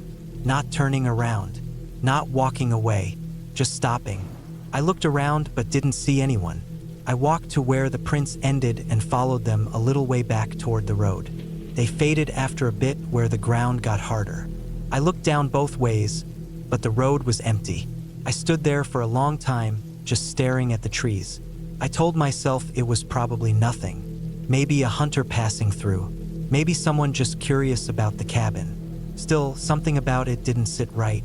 Why would someone walk all the way up here just to stop 30 feet from the cabin? I tried to forget about it, but I kept thinking about those prints. That night, I stayed up later than usual. I sat by the window watching. I didn't see or hear anything. Eventually, I forced myself to go to bed. I woke up around 3 a.m. I didn't know why at first. It was completely dark. The stove had burned low. I lay still, listening. That's when I heard it. A footstep, then another, right outside. Slow, deliberate steps on the gravel, like someone walking in a small circle. Then the sound stopped. I held my breath and stayed still. After maybe 5 minutes, I slowly sat up and moved to the window. I didn't turn on any lights. I looked out into the clearing. Nothing. I waited another 10 minutes, staring out, but saw nothing move. Eventually, I went back to bed, but I didn't sleep much. The next morning, I went outside and saw new footprints. These ones came right up to the porch steps. They didn't go up the steps, but they stopped right in front of them. Then they turned and walked off toward the woods, away from the road. I followed them. They were clearer this time, since the ground was damp from the cold night. I followed them into the trees for about 20 yards. Then they disappeared into the brush. I looked around trying to find more, but the forest was too thick. Something felt off now. I felt it in my chest like a slow pressure building. I didn't feel safe. I decided I wouldn't stay another night. I packed up most of my stuff during the day, left some things I didn't need anymore, and planned to leave first thing in the morning. I wanted to leave right then, but the light was already starting to go, and I didn't want to drive down that gravel road in the dark. I barely slept that night. Every sound made me sit up. At one point, I thought I heard breathing outside the wall, but I couldn't be sure. I stayed fully dressed, with my flashlight and the hatchet beside me in bed. When it started to get light, I got up and went to the car. My back window was smashed. Glass was scattered across the back seat. There were deep scratches in the metal near the trunk. Not like from an animal, but almost like someone had used a crowbar or something to try and pry it open. I stood there just staring at it, cold air burning my face.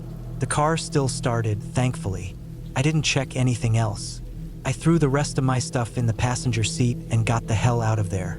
I drove fast, faster than I should have. My tires kicked up stones and dust as I went downhill. I kept looking in the mirror. I didn't see anyone, but I kept checking. When I finally hit pavement again, I didn't stop driving until I reached the nearest town with a gas station. I pulled in, got out, and walked straight into the bathroom. I splashed cold water on my face and just stood there, gripping the sides of the sink. I didn't know what had just happened.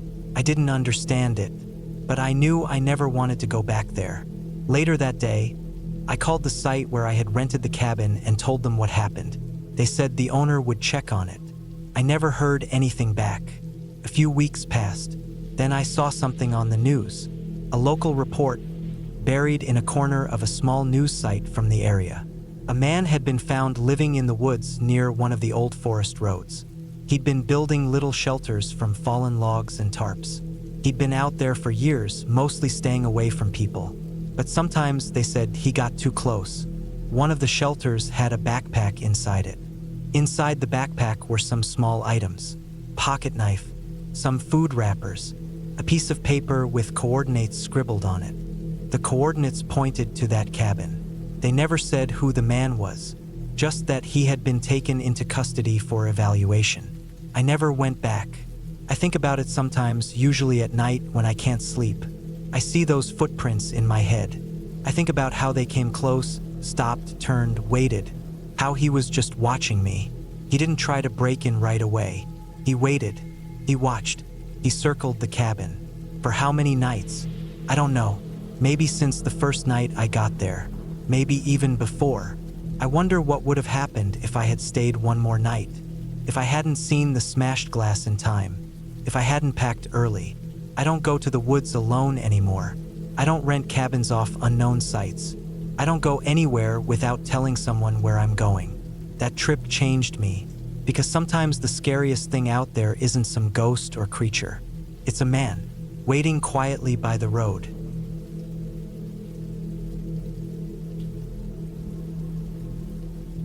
I remember the day I left the city clearly. It was a cloudy morning in early September, just cool enough to hint that summer was done. I had packed everything the night before. My backpack stuffed with clothes, canned food, my old laptop, a first aid kit, a couple of thick books I'd never gotten around to reading, and a flashlight with fresh batteries. I also brought my uncle's cabin key, which he had mailed me in a small envelope with a short note weeks earlier. No one had used the cabin in years. My plan was simple. I just needed to get away from people for a while. Work had been nonstop stress, and I'd started having trouble sleeping. Too many nights lying awake in my small apartment with the sound of traffic buzzing outside and the hum of the refrigerator feeling like it was inside my head. I didn't want to be around anyone. I didn't want to talk. I didn't want to check my phone. I wanted silence. I wanted trees and wind and the sound of my own breathing. The cabin was out in the middle of nowhere, tucked between thick woods in the upper part of the state, about a 4-hour drive from my place. No Wi-Fi, no cell signal, no neighbors, just me and the woods. The drive up was peaceful. I had the windows rolled down. and I remember the cool air whipping in through the open driver's side. There were long stretches of road where I didn't see another car. Gas stations got fewer and farther between. Eventually, I turned off the main road and followed a gravel path that curved through dense forest, past faded wooden signs and abandoned barns, until I reached a narrow lane choked with weeds. That last part took almost 30 minutes. My tires crunched over old stones and dry sticks. The trees were packed so tight overhead that they blocked out the sky. When I finally pulled up to the cabin, the place looked older than I expected. It was a simple wooden structure, just one floor, with a sagging front porch and a small chimney poking out from the side. Ivy had crept up one wall, and some of the windows had thick smears of dirt. The roof looked intact, at least. The steps groaned when I walked up them. The key turned easily in the door. Inside, the air was thick with dust. I sneezed the moment I stepped in. The interior was basic. A kitchen with old counters and a stove that looked like it hadn't been used in a decade. A living space with a fireplace and 2 faded armchairs, and a small bedroom in the back with a single bed and a dresser. No bathroom. The outhouse was about 30 yards behind the cabin, near the tree line. I opened all the windows and started wiping things down with the roll of paper towels I'd brought. It took a couple of hours to get everything in order. By late afternoon, I had the place livable. I heated up a can of beans on my portable stove and ate while sitting on the porch, listening to the breeze moving through the trees. It was so quiet I could hear individual leaves rustling. That night, I slept hard. First time in weeks, I didn't wake up every hour. The first few days were peaceful. I read, went on slow walks through the woods, and sat on the porch doing nothing. I got used to the silence. There was a rhythm to the days that I fell into quickly. Wake up early, heat water for coffee, stretch, check around the cabin for fallen branches or critter activity, go for a walk, read, write a few notes in a journal, eat, sleep.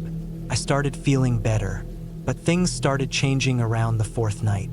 It wasn't dramatic at first, just small things. I started waking up feeling like something had moved outside the cabin. A strange stillness would hang in the air. I'd lie in bed, listening. Nothing, not even wind, just an empty silence that felt different from the peaceful quiet I'd enjoyed before. A few times, I thought I heard twigs snap outside the bedroom window, but I convinced myself it was deer or raccoons. On the 5th night, I woke up just after midnight with a strange sensation, like someone had been staring at me. I stayed still in bed, my ears straining. The cabin was pitch black. I hadn't turned on the flashlight, and there was no moonlight through the curtains. After a while, I fell back asleep. The next morning, I found something odd. There were fresh boot prints in the dirt near the front porch. At first, I thought they were mine, but the tread pattern was different. I wore hiking shoes with small cross-shaped grooves. These prints were broader, the kind you'd see on heavy work boots. I stared at them for a long time. They weren't deep, but they were clear. They led from the gravel path up to the side of the cabin, then stopped. I told myself it was probably a hunter passing through, or maybe someone who used to live nearby, but that didn't sit right with me. The cabin was miles from the nearest property, and I would have heard a car, a 4-wheeler, anything. I circled the entire cabin, checking for signs of damage or break-in. Nothing. All the windows were still locked from the inside. The door showed no signs of forced entry, but those footprints stayed in my mind. I took pictures of them on my phone, even though I had no signal. That night, I made sure to lock the front door and wedge a chair under the handle. I didn't sleep much. I kept the flashlight in bed with me, clicked on. I must have dozed off eventually because I remember waking up to the sound of something light hitting the front porch. Not a loud thud, just a soft tap. Then another, like small rocks being tossed. I didn't move. My heart started thudding so hard I thought it would shake the mattress. I listened. Nothing else came. No voices, no footsteps, just the occasional creak of wood as the cabin settled. When the sun came up, I went outside to check. There were 3 small pebbles lying on the edge of the porch. I picked one up. It was cold. Nothing around suggested they'd fallen from the trees. They were smooth, round, like the kind you'd find near a creek. But there wasn't a creek anywhere nearby. That same morning, I noticed something else. One of the trees near the outhouse had deep scratches in the bark. Four vertical lines, maybe 2 feet long, spaced evenly apart. They looked fresh. I touched them. The edges were rough. I wasn't sure what could have made them. A bear maybe, but they were too clean, too deliberate. I started feeling uneasy during the day too. I kept looking over my shoulder when I was out walking. I started carrying a small hatchet with me. I stopped going more than 50 yards from the cabin. The next night, I didn't sleep at all. I stayed up in the armchair facing the door, the flashlight in my hand and the hatchet resting on my lap. I didn't hear anything unusual, but the feeling that I wasn't alone wouldn't go away. Around 3 a.m., I thought I saw a shadow move outside the front window, just for a second. I got up quietly and moved toward it. The curtains were drawn. I peeled back a small corner and looked outside. Nothing. When morning came, I was exhausted. I wanted to leave, but I told myself it was all in my head. No real evidence, just weird feelings and a couple of footprints. I stayed one more night. That was the worst night of all. It started with a smell. Just after midnight, a thick odor crept into the cabin. It smelled like wet soil mixed with something rotten. I checked the fireplace, the kitchen, under the bed. I couldn't find the source. The smell got stronger near the front door. I stood there, listening, breathing slowly. That's when I heard it breathing, just outside, slow, steady, like someone standing right up against the door, their face inches from the wood. I froze. I didn't make a sound. I backed up toward the bedroom, quietly, heart racing. I didn't turn on any lights. I grabbed my bag and started throwing things into it. Food, flashlight, my journal. I didn't even bother with clothes. I decided to leave. But when I went to the front door, the chair I had wedged under the handle was on the floor. I know I didn't move it. I hadn't left the cabin all day. My stomach dropped. I pulled open the door just enough to look outside with the flashlight. Nothing. But when I stepped out onto the porch, I saw something that made me freeze. On the far side of the clearing, near the edge of the woods, stood a figure. A man. He didn't move. He stood still, half in shadow, his face completely hidden. He wore a dark coat or jacket, and something about his posture felt wrong. Like he wasn't surprised I was looking at him. Like he had been watching the whole time. I backed into the cabin, closed the door slowly, and locked it. I didn't sleep at all. I sat in the corner of the room with the hatchet in my hand until sunrise. When morning came, the man was gone. I grabbed everything I could and stuffed it into the car. I didn't care if I left food or gear behind. I didn't even look back at the cabin. I drove for nearly an hour before I found a spot with cell service. I didn't call anyone. I just sat there in the car, breathing, trying to get my hands to stop shaking. It's been months since that trip. I still don't know who the man was. I went back once with a friend during the day just to get the rest of my stuff. The scratches on the tree were deeper. The outhouse door was torn off and lying in the dirt. My friend didn't say anything. We grabbed my things and left in silence. I've never gone back since. I think someone lives out there. Maybe they saw me as a threat. Maybe they just didn't want me there. But they watched me for days without making a sound. They let me settle in, let me feel safe. And then they started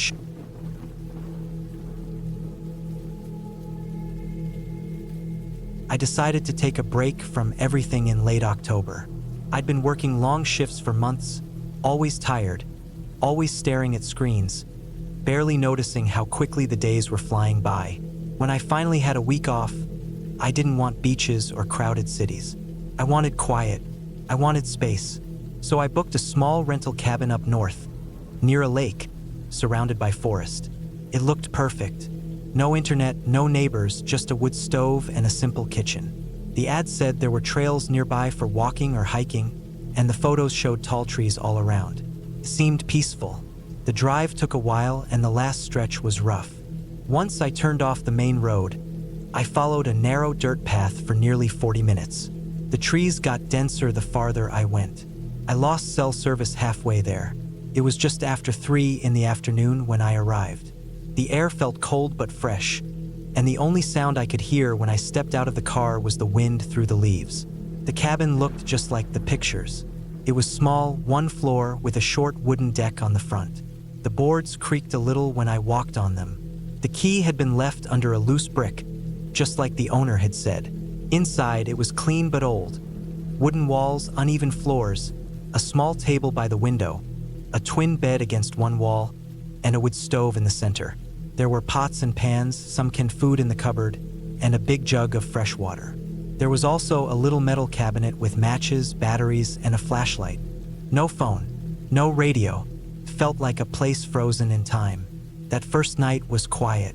I made a small fire in the stove, ate canned soup, and sat by the window watching the trees move in the wind. As it got darker, I realized just how far I was from the rest of the world. No distant traffic, no planes, no lights outside, just blackness beyond the trees and the occasional sound of something moving in the woods. A branch falling, maybe an animal stepping on dry leaves. I didn't mind. It was what I'd come for. The next morning, I explored a little. There was a narrow path starting behind the cabin that led into the woods. It wasn't marked, and it didn't seem to be used much. The grass was overgrown, and there were no signs or anything. But I followed it for a while just to see where it went. The trees were thick, and the farther I walked, the quieter it got. After maybe 20 minutes, the path started sloping down toward a shallow valley. I saw a few old logs on the ground, some mushrooms growing on tree trunks, and what looked like the remains of a broken fence. I turned back before I got too far. I didn't want to get lost. That night, I woke up around 2 in the morning. It was completely dark. The fire had burned out, and the cabin was cold. I heard a noise outside, like crunching leaves. Not fast, just slow steps. I sat up in bed and listened. The sound stopped. I stayed awake for another hour, just lying there in the dark, hearing nothing else. I didn't sleep much after that. The third day, I went back down the trail behind the cabin. I was curious now. I walked farther than before, past the valley. The ground started getting uneven. There were patches of mud, and the trees got taller. I saw an old treehouse nailed to one of the trunks, almost hidden by the branches. It looked like it had been there for decades. The ladder was broken, and the wood was all rotted. I stood there looking at it for a while. It felt strange, like someone had spent a lot of time out here years ago, but there was no sign of anyone now. On the way back, I saw a piece of cloth caught on a branch. It looked like a torn shirt sleeve, dirty, frayed, and old. I didn't touch it. I just kept walking until I was back at the cabin. That night, I heard the noises again. More footsteps, closer this time. Still slow, still spaced out. I sat by the window for a while, trying to see anything outside, but it was too dark. The flashlight didn't help much. It barely reached the edge of the trees. I told myself it was just deer or maybe a raccoon, but I kept the hatchet from the woodpile next to my bed that night, just in case. The fourth day, I decided to drive into town. It was over an hour away, but I wanted to get more water and maybe a few fresh groceries. The drive was long and rough. I reached a small gas station with a store beside it. I didn't talk to anyone. I just got what I needed and headed back. When I returned to the cabin, it was just starting to get dark. As I pulled up, I noticed something strange. The back door of the cabin was open. I was sure I'd closed it. I walked inside slowly. Nothing looked out of place. The food was still there. My bag hadn't been touched, but the air inside felt colder than before. I checked the windows. All of them were shut. I closed the back door, locked it, and sat down for a long time. I didn't eat much that night. I kept listening for noises. Every creak in the wood sounded louder. Couldn't relax. That night, I didn't sleep at all. Around midnight, I heard something knock against the front of the cabin. Just once. Then nothing. Later, I heard what sounded like breathing outside the window. Not heavy, just slow. I stayed completely still, heart racing, waiting for it to go away. I didn't move until the sky started turning light again. By the 5th day, I was thinking of cutting the trip short. It wasn't peaceful anymore. I felt like I was being watched. Couldn't prove it, but I felt it. I walked out behind the cabin again, hoping fresh air would clear my head. I followed the trail farther than before, past the broken treehouse, deeper into the woods. The trail curved to the right, then disappeared for a while, then picked up again near a dry creek bed. That's when I found something else. Tarp, half buried under branches and leaves. Green and dirty. I pulled it back. Underneath was a pile of rotting clothes, torn jackets, a boot with the sole falling off, pieces of a sleeping bag, and bones. Small ones. Maybe animal, maybe not. I didn't stay to look. I dropped the tarp and backed away. I didn't run, but I walked fast. My skin felt cold. My chest felt tight. I kept turning around to make sure nothing was behind me. Back at the cabin, I packed my bag. I didn't care that I still had 2 nights left. I wanted out. I locked the door, put my bag in the car, and started the engine. It was late afternoon, but I didn't want to wait until morning. The tires crunched on the gravel as I pulled out. But about 10 minutes down the dirt road, something happened. I saw a figure standing by the trees, just to the side of the road, not moving, wearing a dark hoodie. I couldn't see the face. I slowed down, but I didn't stop. I just drove past. My eyes stayed on the rearview mirror for the next mile. The figure didn't follow, but it was there. Then the road got worse. Deep ruts, mud. At one point, I thought I'd get stuck, but I kept going, inch by inch, until I reached the main road. I didn't stop until I hit a town with lights and traffic and people. I found a motel. I didn't care how much it cost. That night, I took the longest shower of my life and left the lights on in the room. I still couldn't shake the feeling that someone had been out there, watching me, coming closer each night. Maybe the cabin hadn't been empty for as long as the owner said. Maybe someone had been living out there in the woods, just far enough not to be noticed. Or maybe I stumbled onto something I wasn't supposed to see. I never went back. I didn't leave a review. I didn't call the owner. I just deleted the emails and tried to forget the whole thing. But sometimes, late at night, I still see that tarp in my head. I still remember the sound of slow steps in the leaves. I still picture that figure by the road, how still it stood, how it didn't move even as I passed. I know what I saw. I know how it felt. That cabin wasn't empty, and I don't think I was ever alone.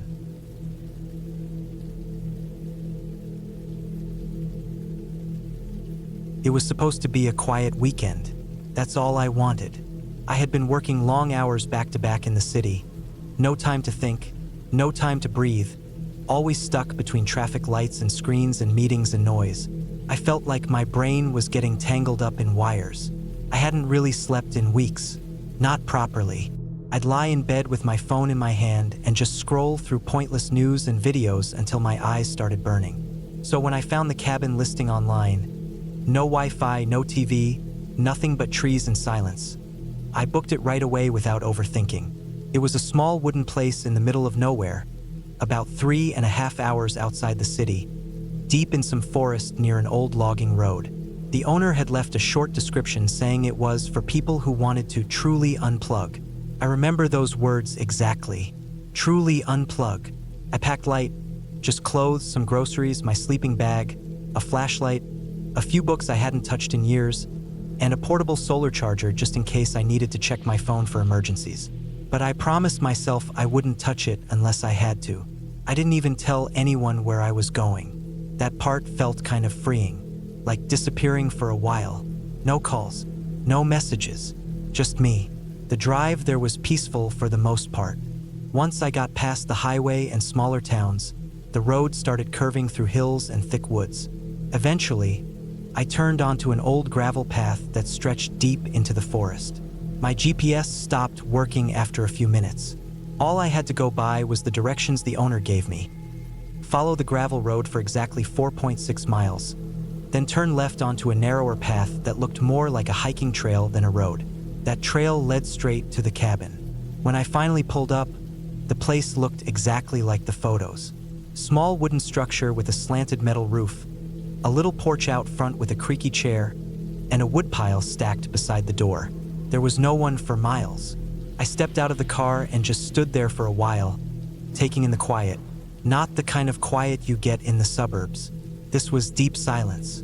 No cars, no voices, just trees and wind. Inside, the cabin was simple. One small room with a wood stove in the corner, a table, a narrow cot against the wall, and a shelf with a few pots and pans. A little door led to a tiny bathroom with a compost toilet and a jug-fed sink. There was no electricity, but the windows brought in enough light during the day. I liked that. Felt clean and honest in a weird way, like stepping back in time. The first night was peaceful. I cooked some canned soup on a small propane burner, sat on the porch as the sun went down, and listened to the woods come alive. Insects clicking and humming, distant owls, the occasional rustling of leaves from something moving through the underbrush. I figured it was probably deer, maybe a raccoon. I was far enough from anything that bigger animals like bears might be around too. But I had no food lying out and I wasn't too worried. I went to bed early and slept harder than I had in months. Woke up late the next morning feeling better than I'd felt in a long time. That was Friday.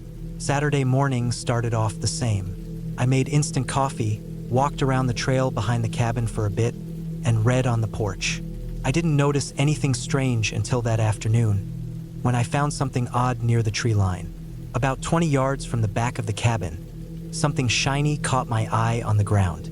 It was a crumpled beer can. I bent down and picked it up. It was old and faded, maybe a year or two weathered, but I found that strange because the cabin owner had written that no one had stayed here in over 10 months. And this can was just lying there, not buried under leaves or dirt, like it hadn't been there long. I brushed it off as something left behind from before. Maybe the wind or animals had dragged it closer to the cabin. It didn't bother me too much, but still, I decided to walk a little farther into the trees just to see if there was any other trash or signs of people. I didn't find anything else. No boot prints, no wrappers, no signs of camping. Just thick forest and dead leaves. That night, something changed. After I turned in for the night, sometime around midnight, I woke up to a sound. Not a loud crash or anything obvious. Just a small, sharp cracking sound, like a twig snapping under weight. At first, I assumed it was an animal, but then I heard something else. A steady crunching sound, slow and rhythmic, like footsteps on dry ground. I held my breath and listened. It was coming from the side of the cabin, near the front porch. I waited. The sound moved a little, then stopped. Silence again. I sat up and grabbed my flashlight. I didn't turn it on yet. I didn't want to make any light. The windows didn't have curtains, just shutters, and I had left the front ones open. From where I sat on the cot, I had a partial view of the front porch. I stayed completely still. A few minutes went by. Nothing happened. Then I heard one more crunch, much closer, like someone stepped on the edge of the porch. I turned on the flashlight and pointed it toward the window, but I didn't see anything. Still, I waited. I stayed sitting there for almost an hour, barely moving. I didn't hear the footsteps again. Eventually, I laid back down, but I didn't really sleep after that. I just kept listening. The next morning, I walked around the cabin looking for signs of animals or people. I found nothing. No prints. No marks in the dirt. It had rained lightly the week before. There was still soft soil in some areas, and I figured if someone had walked close, they might have left tracks. But there was nothing. I almost convinced myself I imagined the sounds. Maybe it was a deer or some other animal, and my brain just twisted it into something human because I was alone and my mind was half asleep. That kind of stuff happens. I tried to brush it off, but I couldn't really relax for the rest of the day. That quiet, easy feeling I had the first day was gone. I kept looking over my shoulder, listening for movement. That night, Saturday, I double-checked the door lock. It was a simple bolt lock, nothing heavy-duty. The windows didn't lock at all. I pushed the shutters closed and stacked a chair against the front door just for peace of mind. I tried to sleep early again, but I kept the flashlight next to me this time. Around 2 a.m., I woke up again. The sound came back, footsteps.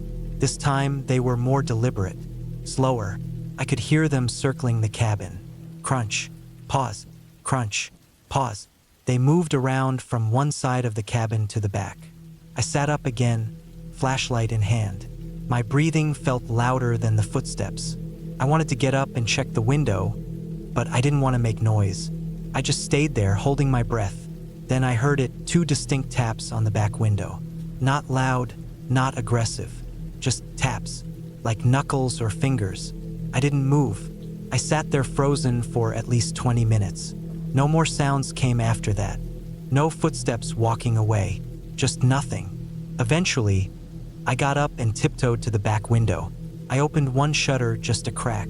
The flashlight beam barely reached the tree line, but I didn't see anything. Nothing moved. That was when I noticed something weird, though. There was a mark on the glass. A small smudge, just off-center. It looked like the oil left behind from a fingertip. Just one. I didn't sleep at all after that. At first light, I packed everything I had, threw it in the car, and got ready to leave. But when I turned the key, the car didn't start. Battery was completely dead. I opened the hood, checked the terminals. They were connected fine. I didn't leave anything on, no lights, nothing plugged in. It didn't make sense. I opened the trunk to get the portable solar charger I brought, but it wasn't there. It was gone. I searched the cabin. I emptied every bag. It was just gone. Now I was really starting to panic. I had no way to call for help. No signal, no power, and the nearest town was nearly an hour away by foot through dense woods and a rough road. I didn't want to leave the cabin behind, but I didn't see another option. I took a deep breath, grabbed my pack, and started walking down the road. About a mile in, I stopped. There, in the middle of the path, sitting dead center like it was placed carefully, was my solar charger. Just sitting there. It wasn't broken. It wasn't damaged. Just sitting perfectly upright, clean, right in the middle of the trail, like someone wanted me to find it. I didn't know what to do. I picked it up, turned it over in my hands. It still worked. The indicator light blinked green, but I didn't turn back. I kept walking toward the highway. I figured maybe I'd find someone on the way or reach a gas station, but I never saw another soul. No cars passed, no houses, just trees and road. I walked all day. By the time I reached a tiny diner near the highway, I was sunburned and exhausted. I borrowed someone's phone to call a tow truck.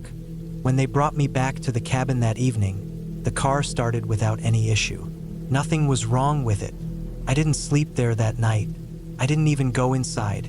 I grabbed my things, got in the car, and drove straight back to the city. I never told anyone what happened.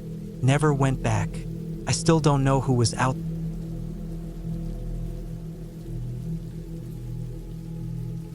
I went up to the cabin for the same reason most people do, peace and quiet. I had rented it online, a small single-bedroom place tucked deep into the mountains, about a 4-hour drive from the nearest town. It was one of those listings where the owner leaves a key in a lockbox and you never meet them. I liked that. I didn't want anyone bothering me.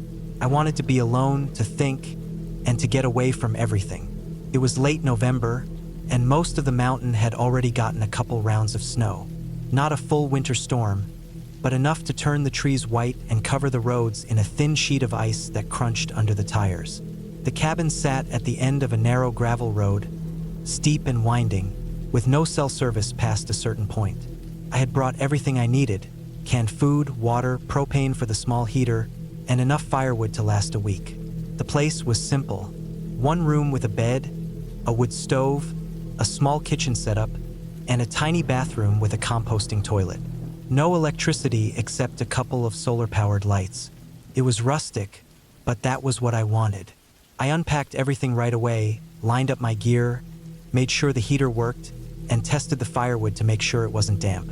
The first night passed quietly. I fell asleep to the sound of wind against the window and the occasional thump of snow falling from tree branches. I slept well, bundled deep in a sleeping bag with the stove slowly burning. In the morning, I walked around the property, which was surrounded by thick pine forest. The trees were so tall they blocked out most of the sunlight even during the day. There were no other cabins nearby, just me, the trees, and a long stretch of nothing. I liked that. I spent most of the next day chopping more wood from the stack out back, organizing my supplies, and reading by the small window. The second night, I fell asleep again around 9. Around 3 o'clock in the morning, I woke up to a noise. It wasn't loud, just strange. It was like a faint metallic click. It wasn't coming from inside the cabin, but it was close. I lay still, listening. At first, I thought maybe it was something in the stove, maybe the metal cooling. but the sound didn't fit. It was sharper, and it came again, this time a little louder, like metal tapping against metal. I sat up and reached for the flashlight I kept beside my bed. The red glow from the stove lit part of the room, but the corners were dark. I listened again. The sound had stopped. I stayed awake for an hour, waiting for it to return. Nothing, just the wind. I figured it was the metal door latch outside or maybe a loose gutter. Nothing serious. I went back to sleep. The next morning, I walked around the cabin and checked everything. The lock on the front door was fine. The shed behind the cabin, where the firewood was kept, was still closed. I checked the roofline and gutters, looking for anything loose that might tap or shift in the wind. Nothing stood out. Still, I felt a little uneasy. That day, I walked a bit further into the woods, marking my trail with small sticks so I wouldn't lose my way. The forest was deep and silent. After half an hour of walking, I realized I hadn't seen a single track in the snow, not from animals or people. It was as if nothing had moved through the woods for days. No birds, no rabbits, not even deer. I kept going, but something about it felt off. The air was cold and dry, and the sky stayed gray all day. After an hour, I turned back and followed my stick markers, moving quickly. I didn't want to get stuck out there if snow started falling. That night, I made a fire in the stove and cooked one of the freeze-dried meals I had brought with me. It was quiet again, just wind and the occasional creak of the old cabin. Around midnight, I heard it again, the same metallic click. This time it was closer. It was coming from the direction of the shed. I sat up, fully awake now, and turned on my flashlight. I aimed it at the door, then slowly walked over and unlocked it. I opened the door, stepped outside, and stood on the frozen ground in my boots and thermal underwear. The cold hit me hard. I scanned the yard. The shed door was shut. I walked over and pulled it open. Nothing had changed. The firewood was stacked neatly. Nothing had moved. But just as I turned to go back inside, I saw it. A footprint. It was right behind the shed. Just one print in the snow. A heavy boot tread, deep and fresh. But only one. I walked around the shed to see if there were more, but there was nothing. Just one boot print in the snow, as if someone had stepped behind the shed and vanished. No trail coming or going. I stood there for a long time trying to make sense of it. I told myself maybe it was my own from earlier, but I hadn't been behind the shed at all. I was sure of it. I backed away, flashlight trembling a little in my hand, and went back inside. I locked the door and pushed one of the heavy chairs against it. I didn't sleep that night. The next morning, I checked again. The footprint was still there, still alone. It hadn't snowed, so nothing had covered it up. I followed a wide circle around the cabin, trying to see if there were any other signs. Broken branches, more prints, dropped items. Nothing, just silence. I stayed close to the cabin that day, chopping more wood even though I didn't need to. I needed to keep busy. The sky stayed gray and heavy. No sun at all. No noise from the trees. It was like the whole forest had gone still. That evening, I pulled out a small radio I had brought, the kind that picks up emergency weather broadcasts. I turned it on and listened. Static. I turned the dial slowly, but I couldn't pick up a single station, not even the Weather Channel. That was strange. It had worked before. Around dusk, I went outside one last time to bring in more wood. That's when I noticed the second footprint. This one was near the front of the cabin, about 5 feet from the porch. It was the same kind of tread, same depth, same direction. But again, just one. It was like someone had appeared, stepped once, and vanished. That night, I kept the flashlight beside me, as well as the small hatchet I'd been using to chop kindling. I didn't plan on sleeping. I just sat in the chair by the stove, staring at the door. Around 2 a.m., the clicking sound came back. It was louder now, more frequent. Not just 1 or 2 clicks, but a steady rhythm, like someone slowly tapping metal against the porch railing. Then it stopped. A few seconds later, I heard something even worse. Breathing. It was faint, slow, and deep, right outside the window. I didn't move. I didn't even breathe. I just sat there, frozen, listening. The breathing lasted about 10 seconds. Then silence. I waited until sunrise to move. When the light finally came through the trees, I opened the door and stepped outside. The snow was untouched. No new footprints, no marks, nothing. But when I walked around the cabin to the window where I had heard the breathing, I saw it. Another single footprint, right beneath the glass. It was deeper than the others, like the person had stood there longer. The snow around it was slightly melted. I packed my things that morning. I didn't even eat breakfast. I shoved everything into my duffel bag, grabbed the firewood hatchet, and loaded my gear into the truck. I didn't care that I still had 3 days left. I was done. But when I turned the key in the ignition, nothing happened. The truck was dead. The battery wasn't just low, it was completely drained. No lights, no sound, no power. I opened the hood. The battery cables were fine. I checked the connections. Everything was tight. There was no reason for it to be dead. It had started just fine the day I arrived. I sat behind the wheel for a while, trying to think. I had no phone signal, no radio, and the nearest town was more than 10 miles down a snow-covered mountain road. I could try walking, but if snow started falling again, I'd never make it. I went back inside the cabin, locked the door, and started the fire again. I'd wait one more night, just one. Then I'd walk out at first light. I stayed fully dressed, hatchet still beside me. I didn't sleep. Around midnight, the noise came again. This time, it wasn't just the click. It was movement, footsteps, slow, deliberate crunches in the snow, circling the cabin. I sat still, listening. They moved from the back to the side, then to the porch. I heard a creak as something stepped onto the wood. Then another. Then it stopped. And then another sound. A new sound. The doorknob turned. Not rattled. Not jiggled. Just slowly turned. I had locked it. I had put the chair in front of it. I stood up quietly, holding the hatchet. The knob stopped moving after a few seconds. Then silence. I stayed like that all night, standing in the center of the cabin, breathing slow, eyes on the door. When the sun rose, I opened the door slowly. No one was there, but this time there were more footprints. Not just one. They were everywhere. Dozens of them surrounding the cabin. All single steps. No patterns, no walking trails. Just prints. Deep, heavy.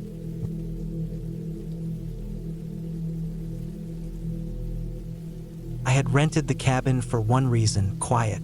Not peace, not beauty, just quiet. After months of long shifts, endless phone calls, and late-night deadlines in the city, I needed a place where the loudest sound would be the wind through trees or maybe some birds. I didn't want to see people, talk to anyone, or even think about work. So when I found this cabin listed in a small online ad, far off in northern Montana near an abandoned quarry, I booked it for 2 full weeks without overthinking it. The pictures looked old and a bit grainy. The ad didn't even have a phone number, just an email. But the cabin was cheap. It was on private land. It had a working fireplace, a small generator, and enough space inside for me to read, eat, and sleep. That's all I needed. I didn't even mind that there was no Wi-Fi or cell service. In fact, that was the selling point. I left early in the morning, driving for nearly 12 hours straight through small towns and narrow roads, slowly climbing into colder and more forested land. By the time I pulled off the gravel road into the long dirt driveway, the sun had started dropping behind the trees. The road twisted a bit, climbing slightly. The forest on both sides looked thick and untouched. No fences, no signs, no other cars. The silence was deep. I parked in front of the cabin and stepped out. The air smelled like pine and dry earth. The cabin stood there, plain and square. Wood siding, small porch, one window facing out front, and the rest hidden in the trees behind. The roof was tin and slightly rusted, but it looked solid. The porch creaked when I walked up it. The key had been left under a loose board by the door, just like the owner said. The door was old but opened smoothly. Inside, it was small but neat. The place had a simple charm. One room served as the living and sleeping area, with a twin bed, a couch, a table, and a fireplace. A short hallway led to a kitchen with an old stove, some shelves, and a mini fridge hooked to the generator. The bathroom had a pump toilet and a tank for water. Everything was clean, not fancy, but it didn't smell or feel abandoned. I unpacked my stuff, started the generator, and got settled. That first night was peaceful. I sat by the fireplace, ate a canned meal, and read for a few hours. The only sound was the occasional crackle from the fire or some wind outside. Around midnight, I went to bed. I had the best sleep I'd had in months. The next morning, I woke early and walked around the area. Behind the cabin, a narrow trail led into the woods. I followed it for a while and found what I assumed was the old quarry. It wasn't massive like the ones you see near big cities, but it was deep and steep. A cut in the earth with loose rocks, some water at the bottom, and signs that machines had once dug here. Nature had started taking it back. Grass growing on the slopes, small trees near the edge. There were even a few rusted machines half buried in weeds. I stayed at the edge, looking down for a while. I felt something strange then, but I couldn't explain it. It wasn't fear, just a sense that the place held weight. Maybe it was the silence. It felt too quiet even for a forest. No birds, no wind, just me and the stillness of the quarry. I went back, cooked breakfast, and spent the rest of the day reading. Around sunset, I saw something out the front window, a person walking along the tree line. They weren't heading toward the cabin, just walking across slowly from left to right, not in a rush. They were maybe 200 feet away, just a dark figure against the trees. I froze, unsure what to think. I hadn't seen another person since I left the town miles back. This was private land, as far as I knew. The nearest neighbor was supposed to be 10 miles away. I didn't have a phone to call anyone, so I just stood there and watched. The figure disappeared behind the trees. I waited, heart beating a little faster. I stared out the window for 20 minutes, but nothing happened. No one came closer. No sounds, no knocks. Eventually, I made myself sit back down, trying to forget it. Maybe it was a hiker, maybe a hunter. Still, I locked the door that night and didn't sleep as easy. The next day was cloudy and colder. I stayed close to the cabin. I didn't want to walk the trail or go back to the quarry. I kept thinking about that figure. I didn't see anyone else all day, but I kept checking the window. That night, I shut the curtains and moved the small table against the door, just in case. It was the fourth day when I found the footprints. I had gone outside early in the morning to get firewood. The ground was damp from a light drizzle overnight, so I saw the prints clearly in the soft dirt near the side of the cabin. They were boot prints, heavy, deep, and leading around the back of the cabin. I hadn't walked there recently, and they weren't mine. They were fresh. I followed them slowly, feeling my chest tighten. The prints went behind the cabin, toward the edge of the trees, then turned and disappeared into the woods. I stood there, looking at them, trying to stay calm. I didn't hear anything. No birds, no steps, no movement. Just the trees standing still like statues. I went back inside and didn't leave for the rest of the day. That night, the generator cut out around midnight. I had heard it sputtering earlier and figured it might need fuel, but I was too nervous to go outside. I sat in the dark with a flashlight, heart pounding at every creak of the wood or shift of the wind. Just after 1 a.m., I heard something outside. Slow, deliberate steps on the porch. Then the soft sound of something brushing against the door. I sat frozen on the bed, light off, holding a small hunting knife I had brought just in case. The sound stayed for maybe a minute, then stopped. No knock, no voice, just silence again. I waited until sunrise before moving. In the morning, I opened the door and saw that the small table I had left against it had shifted. It had been pushed from the outside, just slightly, but enough to make the legs drag against the wooden floor. There were more boot prints on the porch. Same size, same shape. Whoever it was had come right up to the door. I packed my stuff that morning, planning to leave early, but when I got to my car, I saw the tires. All 4 had been slashed. Not deflated, slashed. Long, deep cuts like from a knife. I stood there for a long time just staring. I couldn't call anyone. I had no phone signal and the cabin had no landline. I was stuck, miles from the nearest road. I went back inside and locked the door again. I felt panic start rising in my chest, but I forced myself to think. I had food for at least a week, water from the tank, and wood for fire. I could stay inside until someone came by, but I didn't even know when that would be. The owner wasn't expected to return until the end of the month. That night, I didn't sleep. I kept the flashlight ready, the knife close, and sat in the corner where I could see both the door and window. Around 2 a.m., I saw the figure again, this time through the side window. He was just standing there in the trees, looking at the cabin, not moving. I couldn't see his face, just his shape. Big, broad shoulders, maybe a jacket, maybe a hood. He stood there for 10 minutes, then walked slowly back into the woods. It happened again the next night, and the night after that. He never came closer, never knocked, just stood there watching, then walked away. I started leaving notes in the trees during the day, writing messages on paper. "Why are you doing this? Do you need help? Please leave me alone." I'd pin them to trunks along the trail. The next day, they'd be gone. Clean. No trace they were ever there. By the 8th day, I started losing track of time. I barely slept.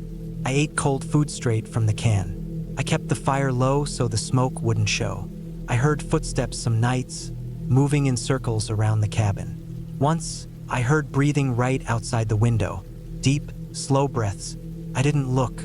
I just stayed still until morning. On the 9th night, I heard something new, metal dragging on wood. Came from the back porch. I crept to the window and peeked through the side. He had brought something with him. A long metal rod, maybe a crowbar. He was tapping it lightly on the railing, just standing there, slowly tapping. Then he walked to the front, dragging it along the wall, making a slow, scraping sound. Then silence again. I didn't sleep that night, or the one after. I started writing in a notebook, just to keep my mind clear. Writing what I saw, what I heard, when I slept, what I ate. I wanted to track the days, make sense of things. But it started getting harder. I'd lose hours just staring at the walls. My hands would shake. I felt like I was being hunted. On the 12th day, I snapped. I decided to run. I couldn't take it anymore. I packed a small bag with water, food, flashlight, knife. I figured if I followed the trail past the quarry, I could reach the road in a day, maybe find someone, flag down a car. I left before dawn, moving fast, heart pounding. The forest was quiet, but I kept looking back. I followed the trail, past the trees, past the quarry edge. That's when I saw it. At the far end of the quarry, barely hidden in the brush, was a tent.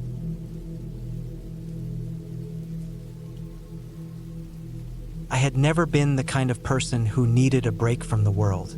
I wasn't burned out. I wasn't depressed or trying to find myself. I wasn't going through anything. I was just tired of the noise.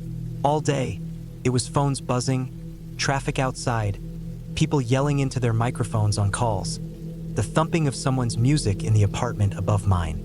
I didn't grow up in the city. I moved there because I thought that's where I needed to be to get things done, make money, be successful. But after about 7 years of doing that, I started to feel this pressure inside my head. Like I hadn't been fully alone in so long that I didn't know what real silence felt like anymore. So I booked a cabin. Not one of those fancy, polished ones with marble counters and satellite TV. I found a small, plain cabin listed by a private owner on a local forum, way off-grid in northern Minnesota, close to the Canadian border. The guy said it had no Wi-Fi, no running water, no cell signal, and solar power for only the lights. There was a generator for emergencies. He said it was quiet. The pictures were blurry but looked legit. The cabin was old but sturdy, 1 floor, surrounded by thick woods, and about a mile from the nearest gravel road. He even told me where to park and how to follow a flagged path to get there. I wired him half the money up front and told my job I'd be taking 10 days off. No one questioned it. I guess everyone figured I needed it. I packed food, water jugs, some books, warm clothes, and a small handgun that I'd taken to the range a few times, just for safety. I wasn't expecting trouble. I just liked the peace of mind. I brought matches, a battery-powered radio, a flashlight, a notebook, and a sleeping bag, even though the cabin had a bed. I also packed a small solar charger just in case. It was early October, and the air had just started to get that sharpness in it. The trees were turning, and I figured I'd enjoy the colors while sitting on a porch, sipping coffee, reading, walking through the woods. I didn't tell many people I was going, just 2 friends and my sister. I gave them the rough location and said I'd be back by the 12th. I got there late in the afternoon. The gravel road was rough and narrow. My car's suspension hated me the whole time. I parked beside an old logging gate, grabbed my backpack, a duffel, and followed the trail the guy had described. Red ribbons tied around tree trunks led the way. It wasn't a difficult hike, just quiet. I heard nothing but wind in the trees and the occasional rustle of something in the underbrush. I was already starting to feel that pressure in my head fading. When I reached the cabin, I stopped and just looked at it for a minute. It looked exactly like the pictures. Plain, wooden, a little weathered, but solid. There was a small porch, a bench, a woodpile, and a big metal drum for burning trash. I walked the perimeter first. The windows were small and high, probably to keep out cold air. I didn't see any signs of recent human activity, but it wasn't abandoned. The steps were stable. The woodpile was stocked and dry. The lockbox on the door opened with the code the owner gave me, and I stepped inside. It was dark and cool inside. Smelled like old wood, not unpleasant. There was one main room with a small table, a wood stove, a shelf with dry goods, a small sink that drained into a gray water bucket, and a single bed with a foam mattress. A door led to a tiny bathroom with a composting toilet. There was no mirror. I don't know why, but that stuck out to me. I unpacked and lit a candle. I didn't use the generator. The cabin felt fine the way it was. That first night, I made instant noodles, wrote in my notebook for a while, then read by flashlight. I felt like I had all the time in the world. That was the first good sleep I'd had in months. The next few days were simple. I woke up with the sun, made breakfast, walked the woods, chopped some wood, read, and sat on the porch.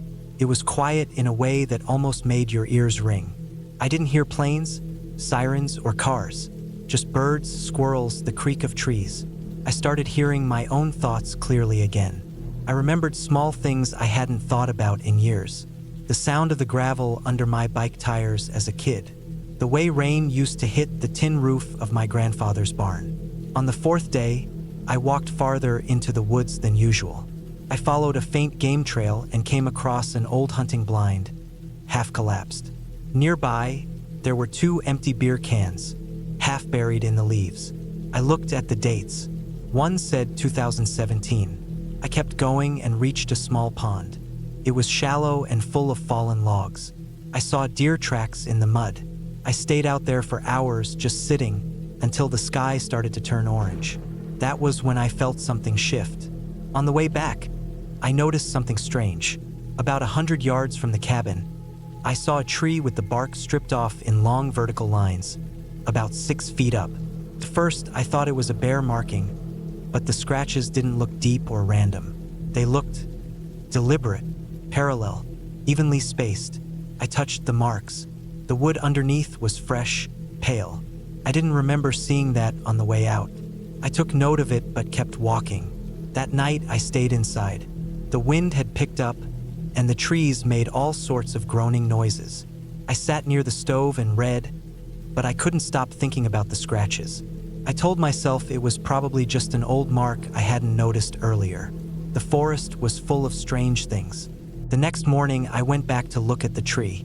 The marks were still there, of course, but I also noticed something else. About 20 feet away, there was a small pile of rocks that hadn't been there before. 5 stones, stacked in a neat tower, about 2 feet tall. Not fallen, not random. It was balanced. I didn't touch it. I just stared at it for a while. It looked intentional. Felt like someone had done it overnight. But that made no sense. Who would be out here this deep in the woods? And why would they come that close to the cabin without me hearing them? That day, I didn't walk far. I stayed near the cabin, checking the perimeter, making sure everything was normal. The woods felt heavier. I don't know how else to say it. Like the silence wasn't peaceful anymore. It was watching me. I kept feeling like something was behind me, but every time I turned, it was just trees. That night, I heard footsteps, not animals, not the cracking of random branches. These were steady, soft, and paced, like someone walking in boots carefully. I turned off the lantern and sat in the dark, listening. They circled the cabin once, then silence. I held my breath. My ears were straining so hard it hurt. After a few minutes, I grabbed the handgun and sat with my back to the bed frame, just waiting. I didn't sleep at all. The next morning, I found boot prints in the soft dirt around the porch. Not mine. These were wider, deeper. The treads were different. Whoever it was had walked around the cabin and stopped just outside the window by the bed. They had stood there. I measured the prints with my hand. They were almost a size 12. I wear a 10. I spent the whole day trying to decide what to do. I had no cell service. The nearest road was almost a mile away through dense forest. I didn't even know if I'd see a car out there if I reached it. I told myself maybe it was just a lost hiker, but that didn't explain the stack of rocks, or why they circled the cabin, or stood by the window. I kept the gun loaded and nearby at all times now. That evening, I decided to stay up and keep watch. I sat in the corner of the cabin, wrapped in a blanket, lights off, gun in hand. Around midnight, I saw movement, a dark shape between the trees. I didn't move. I didn't breathe. The figure came closer. It was a man. He was wearing dark clothes, a hood or a hat, and carrying something, maybe a bag. He stood at the edge of the clearing, just watching the cabin. He didn't come closer. After what felt like an hour, he disappeared back into the trees. I didn't sleep. I didn't even blink for long. At first light, I packed everything important into my backpack, left the rest behind, and started walking to the gravel road. I looked over my shoulder constantly. I saw no one. When I reached the road, I started jogging. My car was fine. Nothing broken. No damage. I jumped in and drove until I had signal. I pulled over and called my friend. I told him something wasn't right. I didn't give him the whole story, just enough for him to know I was coming home early. I didn't go to the police. What would I say? A man stood in the woods? Someone made a rock pile? I had no proof of anything. No pictures. I didn't even know if the man had really been there or if isolation had gotten into my head. But I knew what I saw. I knew what I felt. 2 weeks after I got back, I checked that same forum. The cabin listing was gone. I emailed the owner. No response. I haven't been able to find the cabin again. I tried pulling the coordinates from my GPS history, but it didn't save. I've looked on maps. I've searched forums. It's like it was never listed. Sometimes I dream about that clearing.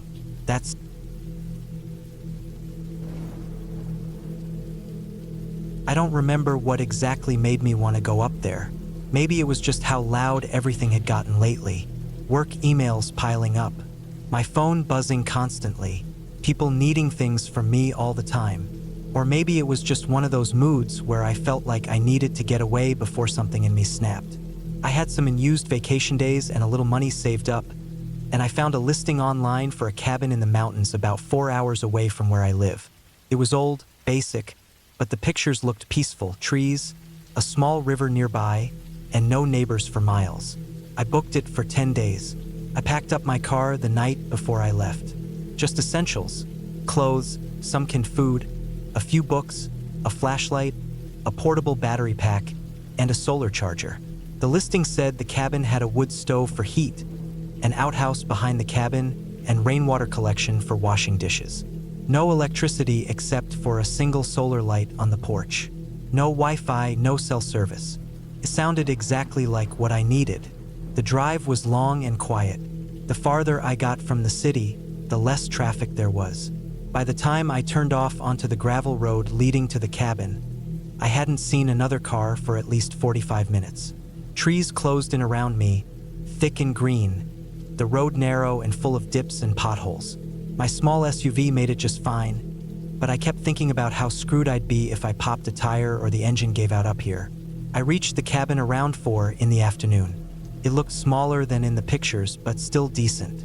With siding, a tin roof, one window in front, and a small porch with 2 plastic chairs and a dusty table. The air smelled like pine and dirt.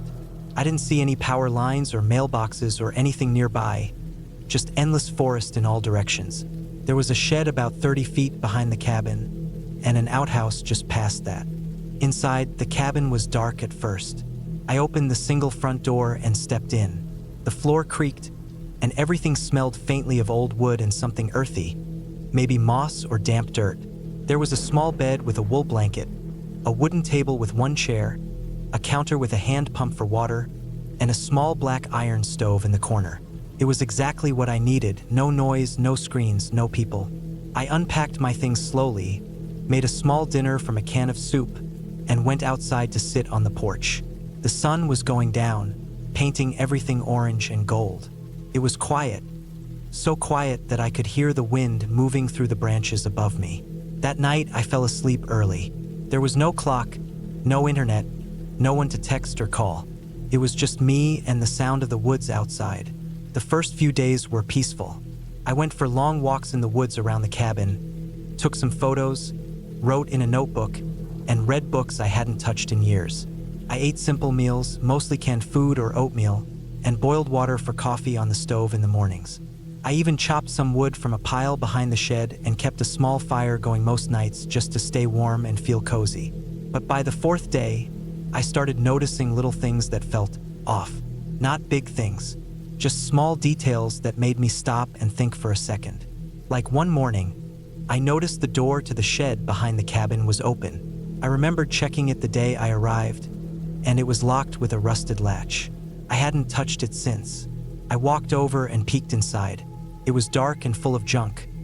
Old tools, some bags of something that looked like fertilizer, a rusted wheelbarrow, and a few empty crates.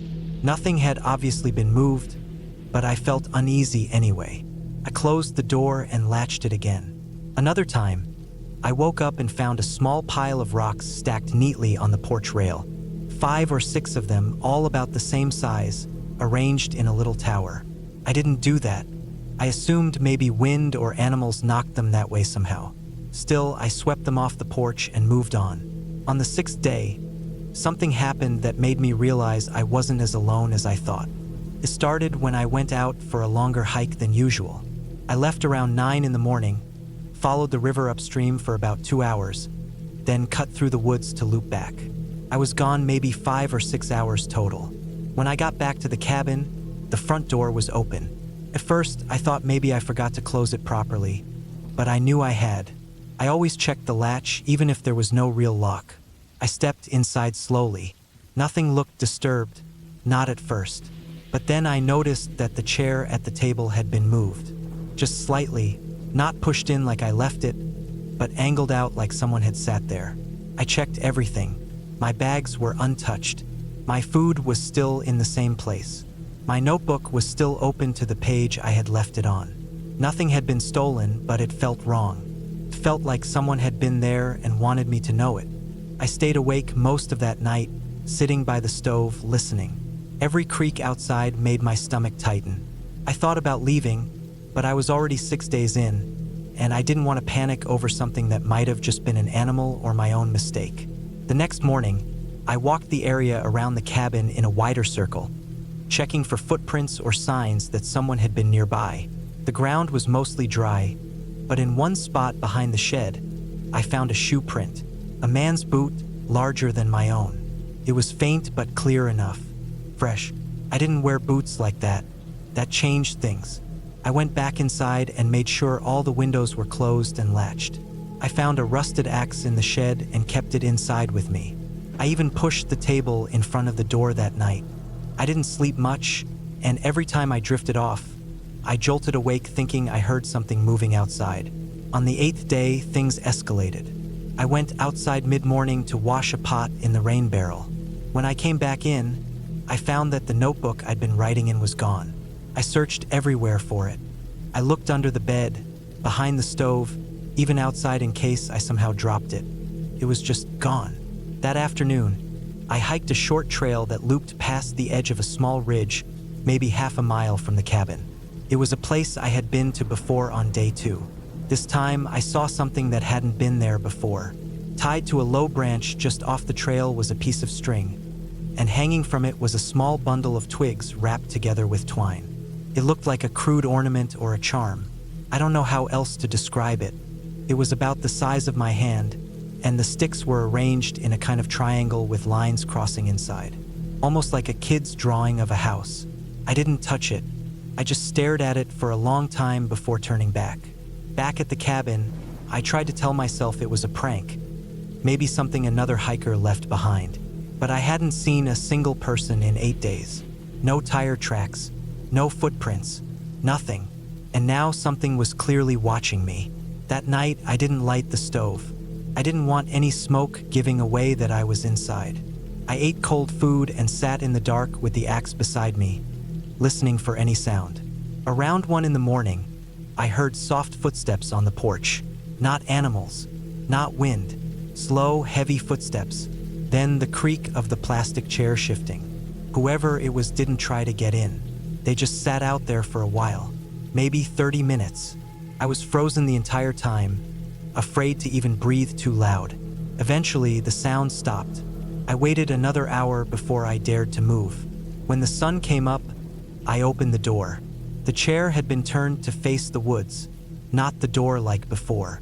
Sitting on the table beside it was my notebook, open to the last page I had written. Below my handwriting was a single line written in pencil. "You shouldn't have come back." I packed that morning. I didn't care if I lost my deposit or if I had to sleep in my car. I threw everything in my bags, grabbed the axe, and left. I didn't lock the door. I didn't look back.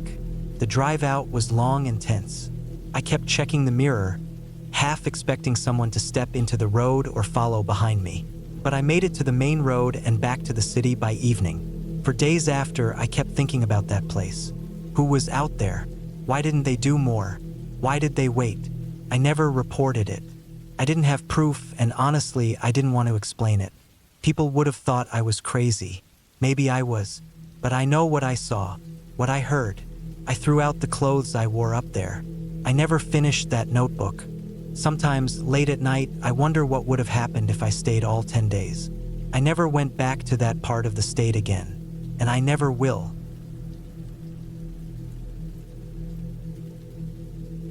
I had been dealing with way too much stress for the past year and a half. I had gone through a tough breakup, lost a close friend in a car crash, and barely kept my job because I'd started messing up at work. My boss told me straight up to take some time off and get my head together. I wasn't even mad about it. I needed it. I didn't want to go anywhere fancy or crowded. I wasn't in the mood to see people, hear cars, or check my phone every 5 minutes. I wanted to be where no one could find me. I just wanted some peace. I started searching for isolated cabins online. Something cheap, not a vacation home. Something that felt like it hadn't been used in years. Somewhere out in the middle of nowhere, surrounded by woods.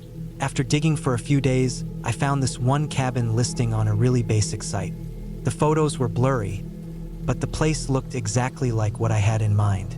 1 bedroom, a little kitchen area, with stove for heat, and surrounded by forest in every direction. No Wi-Fi, no cable, no neighbors for miles. You had to bring your own water and food. I booked it for 2 weeks. The place was about 6 hours from where I lived. I packed everything I needed into my car. Cans of food, bottled water, dry snacks, a gas stove, a flashlight, spare batteries, tools, an axe, thick blankets, my boots, a power bank for emergencies, and a rifle I had inherited from my uncle. I wasn't paranoid, but I figured if I was going to be out there alone, it didn't hurt to bring some kind of protection. The road to the cabin was rough. It started as a paved highway, then turned to gravel, then dirt. My GPS lost signal about 20 minutes before I reached the cabin, so I had to go by the directions I'd written down. The deeper I went into the woods, the more cut off I felt. The trees got thicker and taller. The light felt different. It was like entering a place where time stopped. The last mile was barely even a road. I had to slow down to 5 miles per hour and dodge branches and rocks. When I finally saw the cabin, I felt a weird kind of calm. It was quiet. Really quiet, the kind of quiet that made your ears ring a little. The cabin looked exactly like in the pictures. Old, weathered wood, tin roof with patches of rust, small front porch, and a thick forest all around it. The front yard was just dirt and leaves. No fence, no path. The front door had a loose handle, but it locked from the inside. There were two small windows, one in the front and one on the side. Inside, it was cold, dusty, and smelled like dry wood and old air. No animals or bugs, though. Felt safe. I unpacked, set up my sleeping bag on the bed, and made a simple meal. I had brought a small battery radio, so I turned it on and listened to static mixed with a faint signal from a faraway station. I didn't care about music. I just liked the sound of something. That first night was peaceful. I sat on the porch for a while and just listened. No cars, no voices, no planes overhead. I watched the stars come out. The trees moved slowly in the wind. It was exactly what I needed. I went inside, locked the door, made sure the rifle was next to the bed, and fell asleep early. The next morning I felt different, lighter, like I had dropped a heavy bag off my shoulders. I got up, made some oatmeal, and stepped outside. I planned to just explore the area, walk around, maybe chop some wood. I didn't have anything else to do, and that was the point. The forest behind the cabin was deep. The trees were tall and tight together. I could see deer tracks in the soft ground, and I found a few old stumps that looked like someone had cut them down a long time ago. There were no trails, just layers of dead leaves and sticks under my boots. I wandered about half a mile in, marking trees with little strips of red cloth I had brought just in case I lost track of my direction. I didn't want to get lost out there. I took it seriously. I saw some squirrels and birds, and once I heard what I thought was a coyote far off. Nothing strange. I headed back before it got dark. That night, something changed. It started with a sound. Around 2 a.m., I woke up to a noise outside the cabin. Not an animal sound. It was like wood dragging against wood. I sat up and listened. My heart started beating faster. The sound came from behind the cabin, maybe 15 or 20 feet away. Then it stopped. I waited for a few minutes, not moving. Then I got up slowly, grabbed the flashlight and the rifle, and went to the back window. I couldn't see anything, just black trees and some movement from the wind. I stayed there for a while, then sat back on the bed and waited. Nothing else happened. I eventually fell asleep again, but not for long. In the morning, I walked around the cabin and checked the ground. I found something strange. Near the back corner, there were drag marks in the dirt, like something heavy had been pulled. They weren't deep, but they were there. I followed them for about 10 feet, then they just stopped. Nothing else. No footprints, no animal tracks, just the marks. I tried not to think too much of it. Maybe it was a branch falling and being blown along by the wind. Maybe I made the marks earlier and didn't notice. I told myself that and pushed it aside. The third night, it got worse. I had just gone to bed when I heard knocking. Slow, steady knocking on the front wall. Not the door, the wall. 3 knocks, then silence, then again. I sat up, heart racing. I didn't move, kept going. Always 3 knocks, then a pause, then again. It went on for maybe 2 minutes, then nothing. I didn't go outside. I didn't look. I just waited with the rifle in my hands and the flashlight off. I didn't sleep that night. In the morning, I walked to the front of the cabin. Nothing. No prints, no marks, just leaves. But I noticed something else. The strips of red cloth I had used to mark the trees were gone. All of them. I had tied 5 of them on the path behind the cabin. They were tied tight, but now all of them were gone. I felt something in my stomach I hadn't felt before. Not fear exactly, something deeper, a kind of warning inside me. I stayed around the cabin all day. I kept the rifle close. I didn't eat much. I felt like I needed to stay sharp. As the sun went down, I locked the door and pushed a small table against it. I turned off the light and sat in the dark, listening. Nothing came that night, not until just before sunrise. Then I heard footsteps, not heavy ones, slow, soft, careful, around the cabin. Just one person or one thing. I heard it walk to the back, then stop, then to the side, then to the front, then nothing. I sat there, barely breathing, for an hour. When the sun rose, I opened the door and stepped outside with the rifle up. No one was there, but on the wall of the cabin, just under the front window, I saw something drawn in the dirt. A circle with an X through it. like someone had used a stick to carve it into the dried mud. I didn't know what it meant, but it wasn't there before, and I didn't put it there. That was the moment I knew someone else was out here, watching, maybe following me, maybe waiting. I thought about packing up and leaving, but I had no cell signal, no GPS, and the road back was rough. If someone had messed with the road or my car, I'd be stuck. So I stayed, but I didn't sleep. I didn't rest. I stayed inside with the rifle across my lap. The food I had barely mattered anymore. I only ate to keep from getting weak. The next night, there were no sounds, no knocking, no footsteps, just silence. That was worse. In the morning, I checked the car. It was fine. Nothing touched. I got in and drove about a mile up the dirt road to see if anything was blocking it. Nothing was, but I noticed something else. Hanging from a low branch about 8 feet off the ground was one of my red cloth strips, tied in a knot, just hanging there. It hadn't been windy. There was no way it had just blown there. I drove back to the cabin and started packing. I was done. I had 4 days left in the stay, but I wasn't going to risk it. I didn't know who was out there or what they wanted, but they knew where I was, and they were playing with me. As I packed, I realized something else. I hadn't heard birds all day. No squirrels, no wind, just dead quiet. Even the leaves weren't moving. That night, I stayed in the car. I kept the rifle across my lap and the doors locked. Around 1 a.m., I saw movement in the woods. Just a shadow at first, then a second, then a third. 3 people far off, not talking, just standing between the trees, barely moving, watching the cabin. I didn't move. I didn't turn on the lights. I just watched them. They stood there for over an hour. Then, one by one, they walked away. At sunrise, I started the car and left. I didn't check anything. I didn't say goodbye to the place. I just drove. I didn't stop until I hit paved road again. When I finally got home, I couldn't shake it. I told myself maybe it was hunters or locals messing with me, but they never came close, never made demands, just watched, moved things.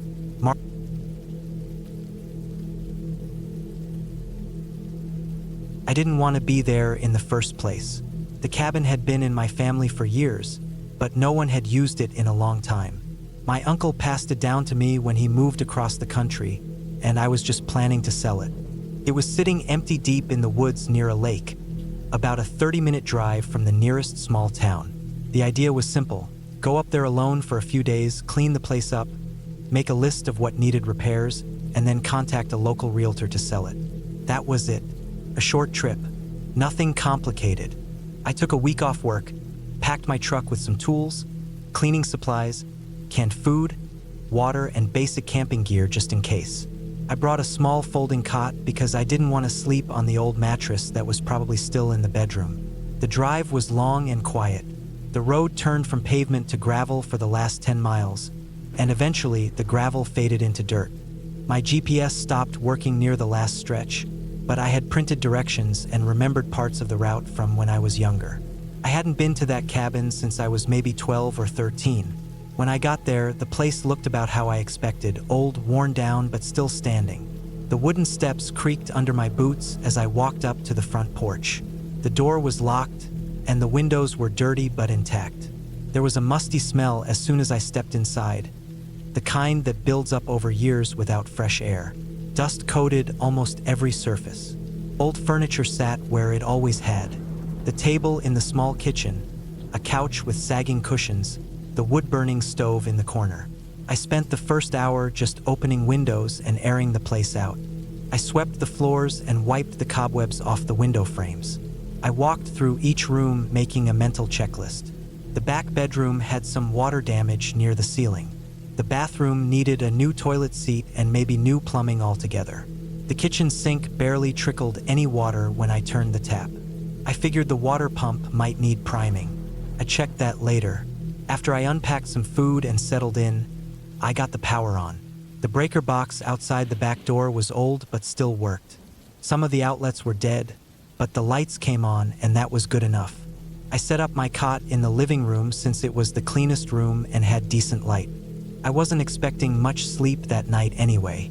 I never really slept well in the woods.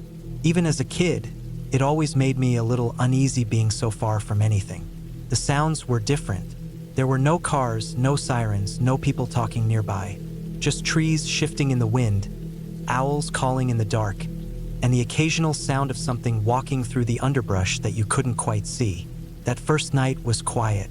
I cooked a can of beans over the stove and ate while sitting on the floor. I listened to the wind push through the trees outside. I thought I might hear coyotes, but I didn't. Just silence. The kind of silence that gets into your head if you let it. I went to sleep around 11. It was probably close to 3 in the morning when I woke up. I didn't sit up right away. I just opened my eyes and stared at the ceiling. I didn't know what woke me at first. No dreams, no sound, nothing obvious, but something felt off. I didn't know what. I stayed still and just listened. The wind had died down. The trees outside weren't making any noise anymore. Everything felt too still, like the woods had gone quiet on purpose. I sat up and listened harder. I thought maybe an animal had brushed up against the outside wall, or maybe the old place was just settling. But after a minute, I thought I heard something inside. Creak like a floorboard, just one. Then silence. I grabbed my flashlight and slowly stood up.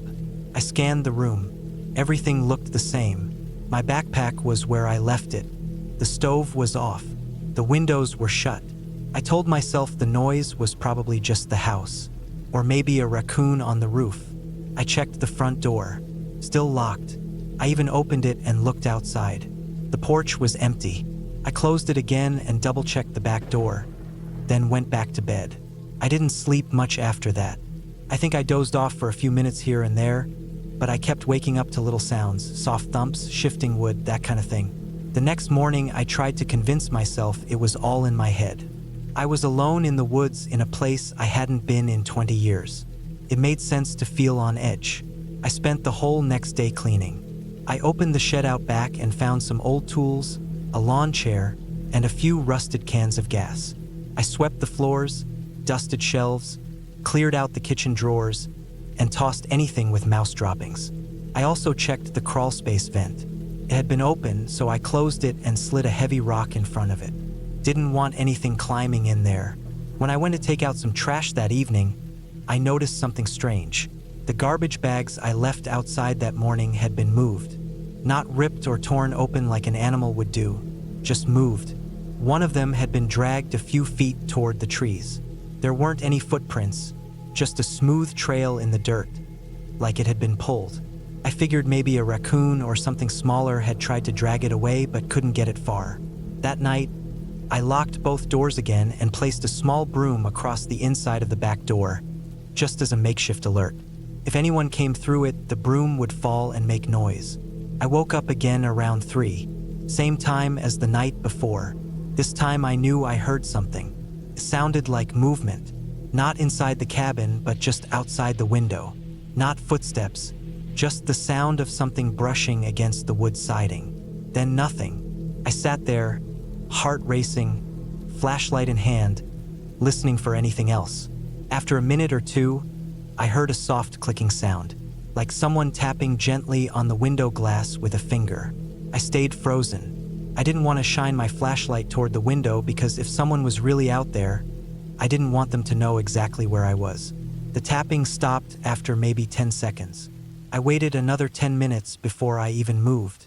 Then I got up and looked, slowly. The window was fogged slightly on the inside from the temperature difference, but I wiped it with my sleeve and peered out. Nothing, just the dark outline of trees and the faint glint of moonlight on the dirt. I didn't sleep at all after that. The next day, I walked the perimeter of the cabin. I looked for footprints, signs of trespassers, anything, but there was nothing. No boot prints, no bare feet, no drag marks, nothing. I checked the window where I thought I heard the tapping. There were no marks, no smudges. It looked clean. That bothered me more than if I had found something. I considered leaving that day. I told myself I was probably being paranoid, but deep down I didn't believe that. Something didn't feel right. Still, I convinced myself to stay one more night. I wanted to finish documenting the damage in the back bedroom so I could get a quote later. I also didn't want to leave without at least finishing what I came for.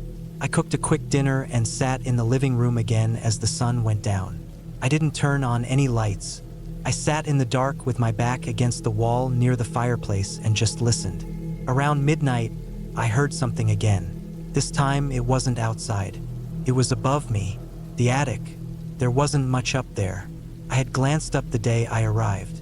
There was a pull cord in the hallway that opened a square hole in the ceiling and dropped a small wooden ladder. I hadn't bothered going up there yet because I figured it was just insulation and dust. But now I was hearing soft sounds from up there, the faintest creaks. Then I heard what I can only describe as shifting weight, like someone slowly crawling or scooting across the floor. It was too steady for an animal. Not scratching, not scurrying, just pressure and wood groaning. I didn't go up. I didn't even move.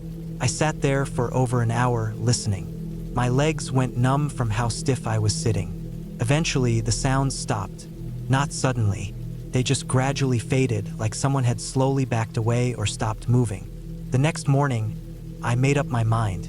I was done. I didn't care about selling the place anymore. I loaded my tools back into the truck.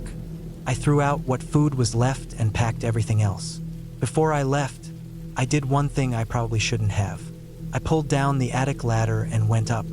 It was dusty and smelled like old insulation. The space was small, just a triangle of air between the ceiling and the roof. But someone had been up there. There was an old blanket, folded and pushed into the far corner. An empty water bottle, pair of gloves, a plastic grocery bag with a few crumpled food wrappers inside, and a small notebook. I didn't open it. I didn't touch it. I backed down the ladder slowly, pushed it up, and walked out of the cabin. I didn't lock the door. I drove away and never went back. Later, I called the sheriff's office in that county. I told them someone might be squatting in a remote cabin and gave them the address. They said they'd send someone to check it out. I never followed up. I didn't want to know what they found, if they found anything at all. I sold the property for cheap a few months later without ever returning. I signed papers remotely. I didn't care about the profit. I just wanted to be done. To this day, I still think about that notebook in the attic.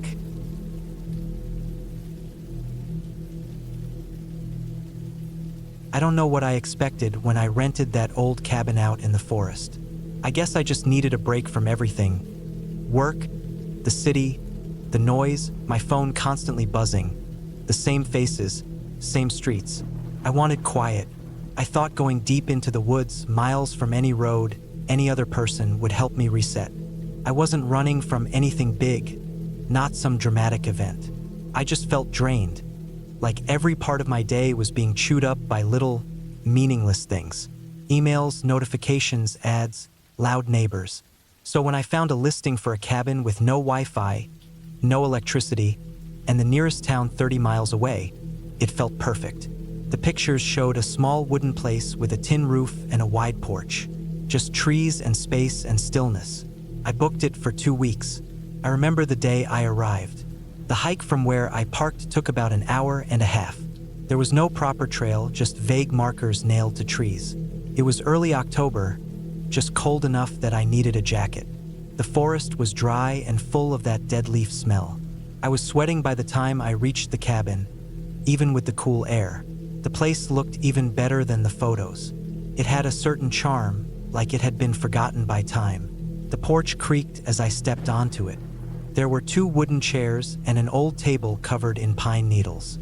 The windows had wooden shutters that were open, and the door was unlocked, just like the owner said it would be. Inside, it was just 4 rooms, living space, kitchen area, 1 bedroom, and a small room that looked like it had once been a pantry or something. There was a wood stove in the main room, a few shelves with old books, and a lantern on the table. No fridge, obviously. I brought a large cooler with ice packs and canned stuff. The bathroom was an outhouse about 20 yards into the trees. No plumbing, just a pit toilet. Still, it was clean and didn't smell bad. That first night, everything felt right. I had a small fire going in the stove. I sat out on the porch until it got too cold. The stars were unbelievable. With no light pollution, the sky was just packed with them. It was so quiet, so different from what I was used to, that I could almost hear my ears adjusting. I remember lying in the bed, which was creaky and had a strange dip in the middle, and thinking, this is what I needed. No distractions, just trees, wind, the occasional owl hoot. The next day, I spent most of my time walking around the area. I brought a compass and a trail map, not because there were marked paths, but because I didn't want to get turned around. The forest was dense, and after a while everything started to look the same. There were small hills, moss-covered boulders, fallen trees everywhere. I found a little stream about a quarter mile from the cabin. Water was cold and clear. I filled up my bottle and sat there for a long time, just listening. That night, I cooked some beans on the camp stove, wrote a few thoughts in my journal, and read one of the old paperbacks from the shelf. It was peaceful. I felt good. But by the third night, I started noticing things. I went to bed around 10 p.m. The wind had picked up, and I could hear it rustling through the trees. At some point during the night, I thought I heard footsteps on the porch. It was faint, just a few slow steps. I froze under the covers, heart racing. I didn't hear the door open or anything like that. Just 3 or 4 steps and then nothing. I told myself it was an animal, maybe a raccoon or something heavier like a deer. I eventually fell back asleep. The next morning, I checked the porch. I didn't see anything at first, but then I noticed it. Mud. There were small dried footprints. Not animal prints. Human. Barefoot. Small, maybe a size 6 or 7. The mud had dried into a brown outline of a right foot, just a little ahead of one of the wooden chairs. I checked around the cabin, saw no other prints in the dirt or leaves. It hadn't rained in a couple of days, so I didn't know where the mud could have come from. That bothered me. I spent the whole day thinking about it. I told myself someone could have passed by, some local, maybe a hunter, but I didn't see anyone. And why barefoot? That night, I locked the door even though there was no real lock, just a metal latch. I placed a chair against it anyway. Then I sat in the dark, listening. No music, no phone. Just the crackling of the fire and the faint whistle of wind through the trees. I thought about packing up and leaving early, but something kept me there. Maybe it was stubbornness. Maybe I didn't want to believe something was wrong. At around 1 a.m., I woke up suddenly, not from a noise but from a feeling. My heart was already pounding when I opened my eyes. It was cold. The fire had burned down. I could hear something outside. Not footsteps this time, something lighter, like movement. I sat up slowly and held my breath. The sound was coming from behind the cabin, like someone or something was brushing against the back wall. Slow dragging sounds. I didn't have a weapon, just a flashlight and a knife from my cooking set. I stayed completely still. The noise kept going for a while, then stopped. I didn't sleep again that night. In the morning, I went behind the cabin. There was a long, faint line in the dirt, like something had been dragged. I followed it for a few feet until it disappeared into thick undergrowth. I didn't go further. I felt watched. That day, I barely left the cabin. I kept checking the windows. I barely ate. I tried to read, tried to journal, but my hands wouldn't stop shaking. I couldn't concentrate. Every sound made me flinch. A pine cone falling, a bird landing on the roof. Everything felt wrong. By the time it got dark, I had moved the small table in front of the door. I kept the lantern on and sat in the chair, facing the windows. At 3:12 a.m., I checked my watch constantly.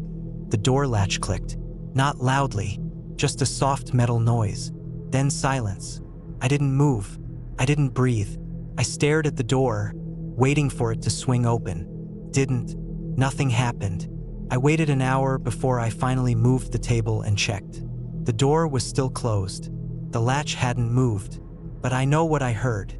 I didn't sleep after that. By day 6, I knew I had to leave. I packed everything into my bag. But something told me not to leave during the night. I needed daylight. I wanted to see what was around me. I planned to leave at sunrise. I just had to make it through one more night. But that night was worse than all the others. It started with tapping on the bedroom window. Light, slow tapping. Not wind. Not an animal. Tap, tap, tap. I didn't look.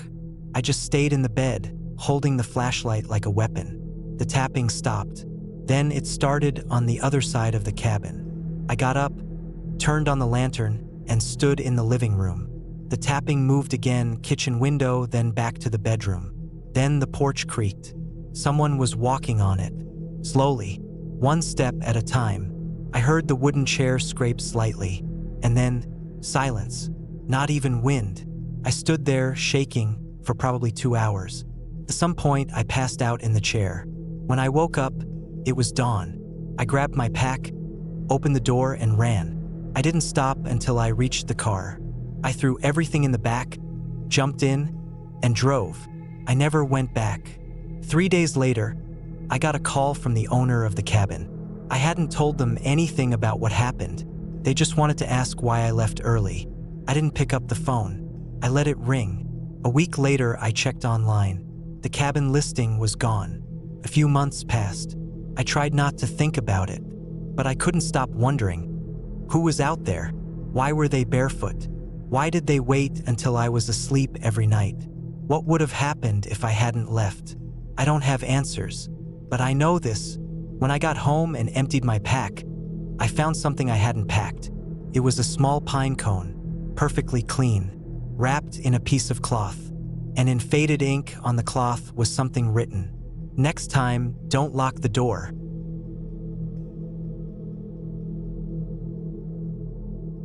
I needed to get out of the city.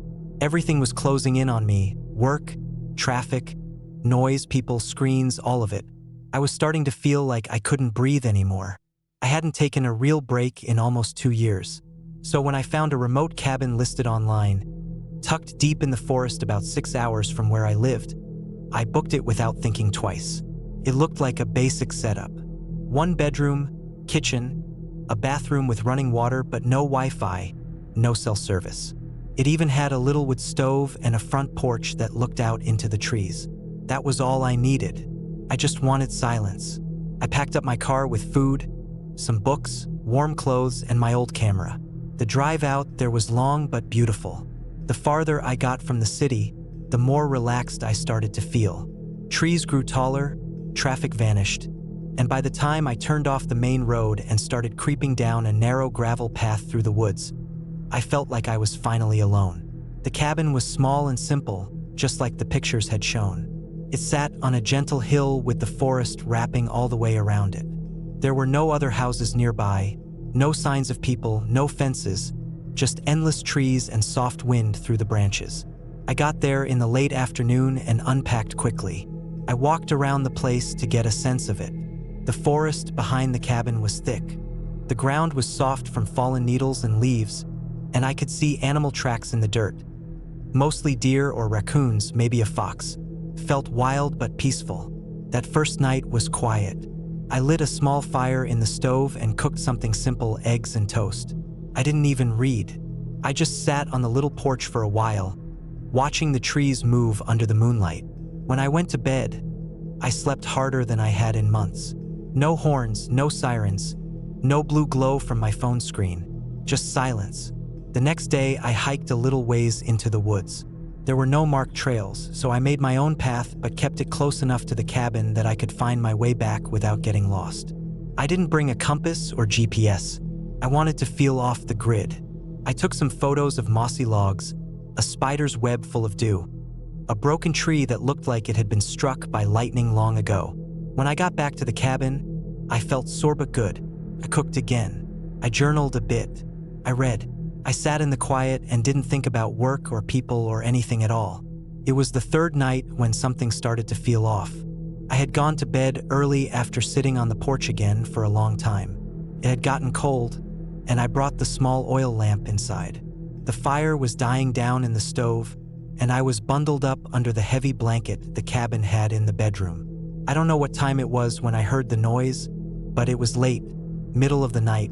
I woke up because something outside thudded, like something had hit the side of the cabin. At first I thought it was a branch falling from a tree, but it didn't sound like that. It wasn't a crack or a whoosh. It was solid and sudden, like a dull punch to the wall. Then I heard what sounded like leaves crunching, slow, deliberate steps just outside the bedroom window. I didn't move. I didn't even breathe. I stayed completely still in the bed, eyes wide open, straining to hear.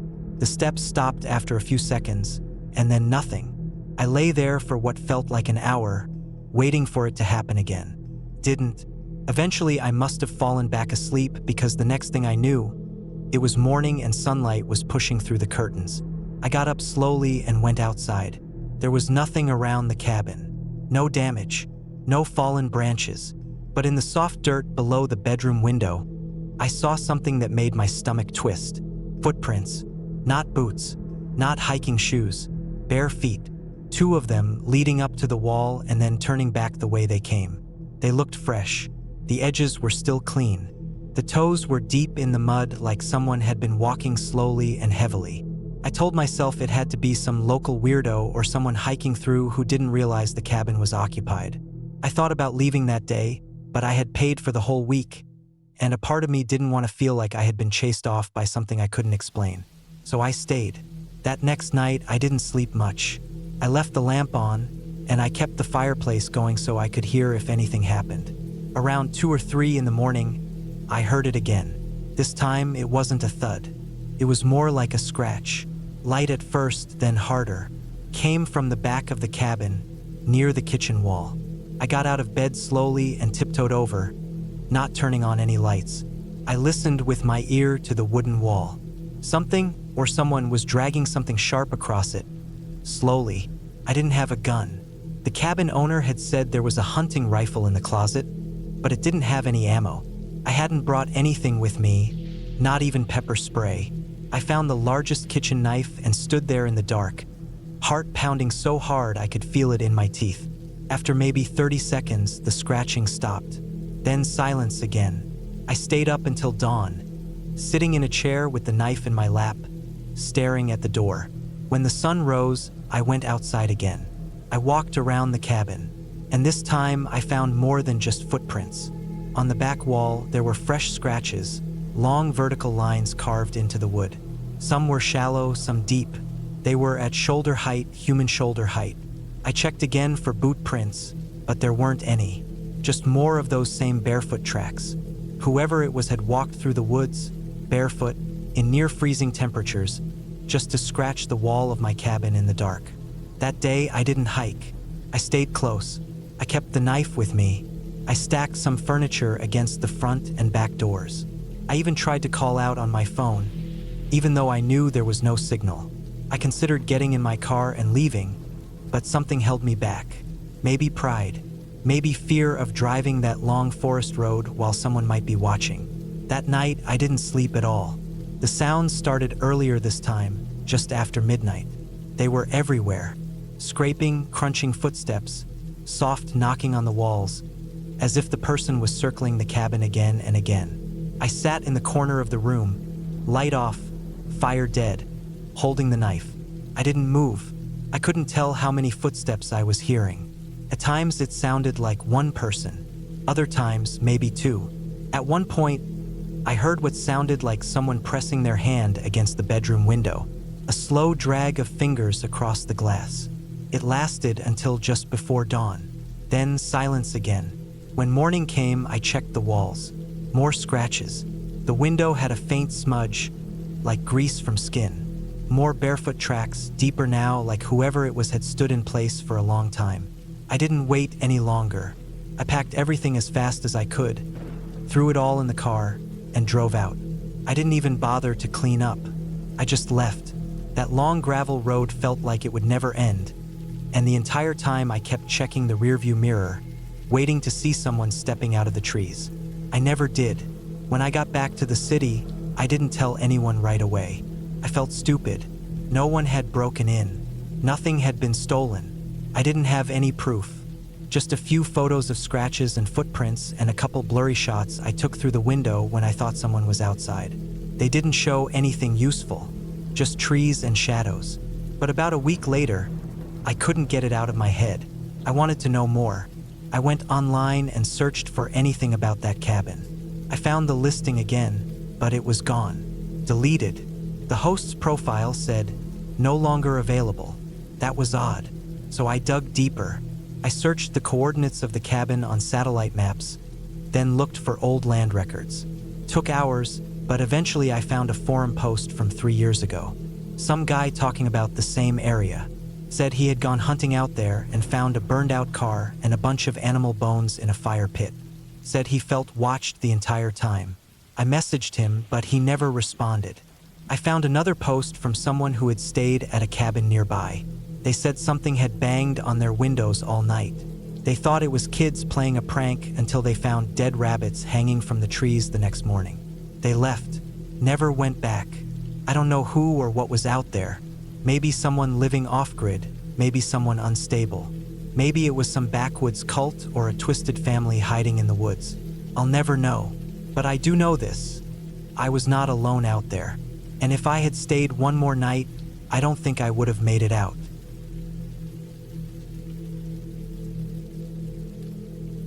I had been behind on a deadline for a while. My job mostly involved writing technical documents for a company that handled industrial equipment safety manuals.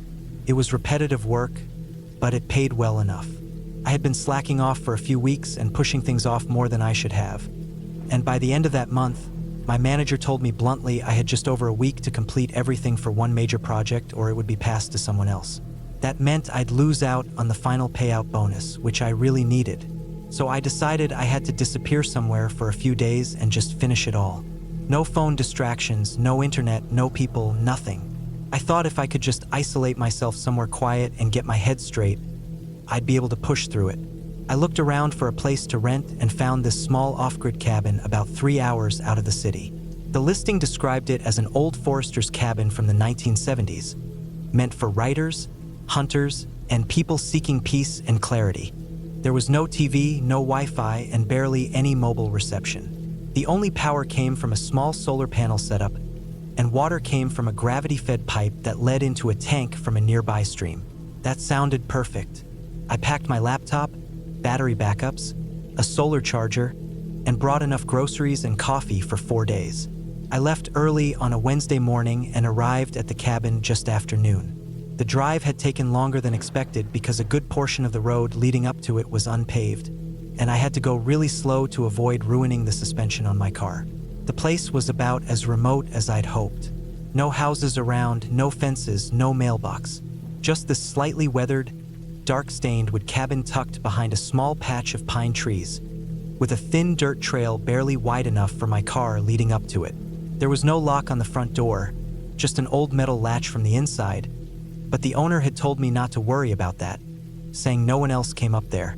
The first thing I noticed when I stepped inside was how still everything felt. Not quiet, but still. The kind of stillness that made even your smallest movements feel loud. The floors creaked under my boots with every step, and even setting my bag down on the counter felt like I just dropped a brick. The inside was basic but clean. A single open room with a bed in the corner, a small table, a chair, and a kitchen area with a propane stove. There was a cast iron wood stove near the wall for heat and a small, deep rectangular window that looked out into the trees behind the cabin. The floor was wood, a little warped in some places. There was a shed a few feet behind the cabin with chopped firewood and a rusted axe hanging on the wall outside of it. Once I settled in, I made a strong pot of coffee and opened my laptop. I figured if I worked in long, focused blocks with breaks in between, I could realistically get the entire document done in 3 to 4 days. The first night was uneventful. I worked late into the night with a lantern on the table and fell asleep around 2:30 in the morning. I had brought a thermos of hot water into bed with me because the air got so cold that even my fingers hurt if I kept them out from under the blanket too long. I didn't wake up until the sun came through the thin curtains around 8 o'clock. My back was sore from the mattress, which felt like it hadn't been replaced since the cabin was built. Still, I made breakfast and got right back to work. Sometime in the afternoon, I decided to take a walk. I'd been sitting at the table for hours, and I felt stiff and wired. I figured a short walk in the woods would be good for clearing my head, so I put on my boots and jacket and stepped out. I didn't bring anything with me except a granola bar and my phone. I walked slowly and stayed on the trail behind the cabin, which led downhill toward the stream I'd read about. The air was cold and still. I could hear my own breathing and the sound of my feet crunching old pine needles. After about half an hour of walking, I made it to the stream. It was narrow but steady, with clear water flowing around small stones and dead branches. I didn't see any signs of animals or people. No footprints, no litter, nothing. It felt like the kind of place that hadn't been touched in years. After spending about 20 minutes there, I walked back the same way I came. When I stepped inside the cabin, something felt different, but I couldn't say exactly what. I checked my bag on the table, and it looked untouched. My laptop was still in sleep mode. My cup was still sitting near the sink. Everything looked the same, but it didn't feel the same. It was subtle. The chair by the table had been pushed back slightly, not the way I'd left it. I was sure I'd tucked it in before I left. I always did that by habit. I checked the window lock, it was still latched. The cabin had no back door, just the front one. And the latch on the inside had been left hanging loose, which meant if someone had come in while I was gone, they wouldn't have been able to latch it from the inside again. I shook it off. I told myself I was just being paranoid. Maybe I forgot to tuck in the chair. Maybe I had left the latch off when I went out and just didn't remember. It was an old place. Nothing in there seemed worth stealing anyway. That night, I couldn't sleep well. Every small noise made me hold my breath. A creak, a tap, something outside brushing the side of the cabin. I reminded myself that it was probably just wind or animals. But even then, I barely slept for more than 30 minutes at a time. The next day, I woke up feeling groggy and tense. I forced myself to write for hours, trying to ignore the feeling in the back of my mind. Just before dinner, I took a break to go outside and chop more firewood. The air had turned colder than the day before, and I wanted to make sure I had enough wood to last through the night. I brought the axe over from the shed, chopped for about 20 minutes, and stacked everything by the front steps. When I went back inside, something else felt wrong. This time I knew something had changed. There were fresh boot prints on the floor near the bed, darker than the rest of the old wood, like they'd been made recently by wet soles. My boots were outside by the door. I always left them there. I walked back outside and checked them. They were bone dry. I stood there for a minute, just looking at the floor, frozen. Someone had been inside the cabin again while I was outside chopping wood. My heart started racing. I opened the drawer near the sink where the utensils were, pulled out the only thing that could even resemble a weapon, a steak knife with a dull edge, and walked slowly through the cabin. There weren't many places to hide. There was a small closet near the bed and a hatch in the floor that led to the crawl space. I checked both. Empty. I checked the window again. Still locked. The latch on the front door had been unhooked.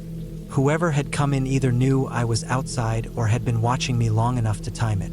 And they didn't take anything. They didn't make a mess. They just came in, moved around, and left. That was the part that scared me most. I thought about leaving right then, but the sun had already started going down, and I didn't want to drive that road in the dark. My hands were shaking as I made dinner. I barely touched it.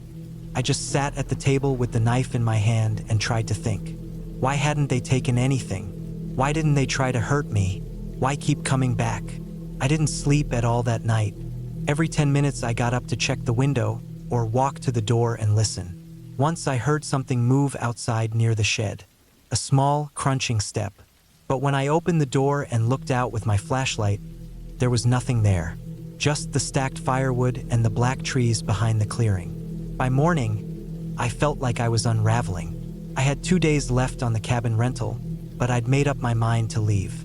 I packed everything quickly, shut off the gas, and stepped outside to load the car. As I opened the trunk, I looked up at the tree lean, and there, standing just inside the trees, was a man. He was wearing a brown jacket, jeans, boots. His face wasn't clear, but I could see enough of his shape to know it was a man. He didn't move. He just stood there. I froze, one hand on the trunk.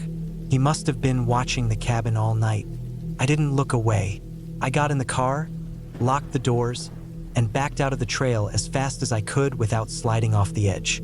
My hands were sweating, my mouth was dry, my ears were ringing. I didn't stop driving until I reached the highway. I reported the incident to the cabin owner and later to the local sheriff's office, but nothing ever came of it. No evidence, no footprints, no damage to the property. The owner said he'd never had issues before. The sheriff told me it was probably a hunter or squatter passing through. But that made no sense to me. That person had been inside the cabin more than once, and they didn't take anything. They didn't leave trash or signs of theft. They just came in while I was gone and moved around quietly, leaving small signs that they had been there. They wanted me to know. Maybe they were watching the whole time. Maybe they were waiting for me to leave the door unlocked. I'll never know who it was or what they wanted. But I do know this: something was off in that forest. Something real, something human. And if I hadn't trusted my instincts and left early, maybe they wouldn't have just watched. They might have waited one more night for me to forget to lock the door.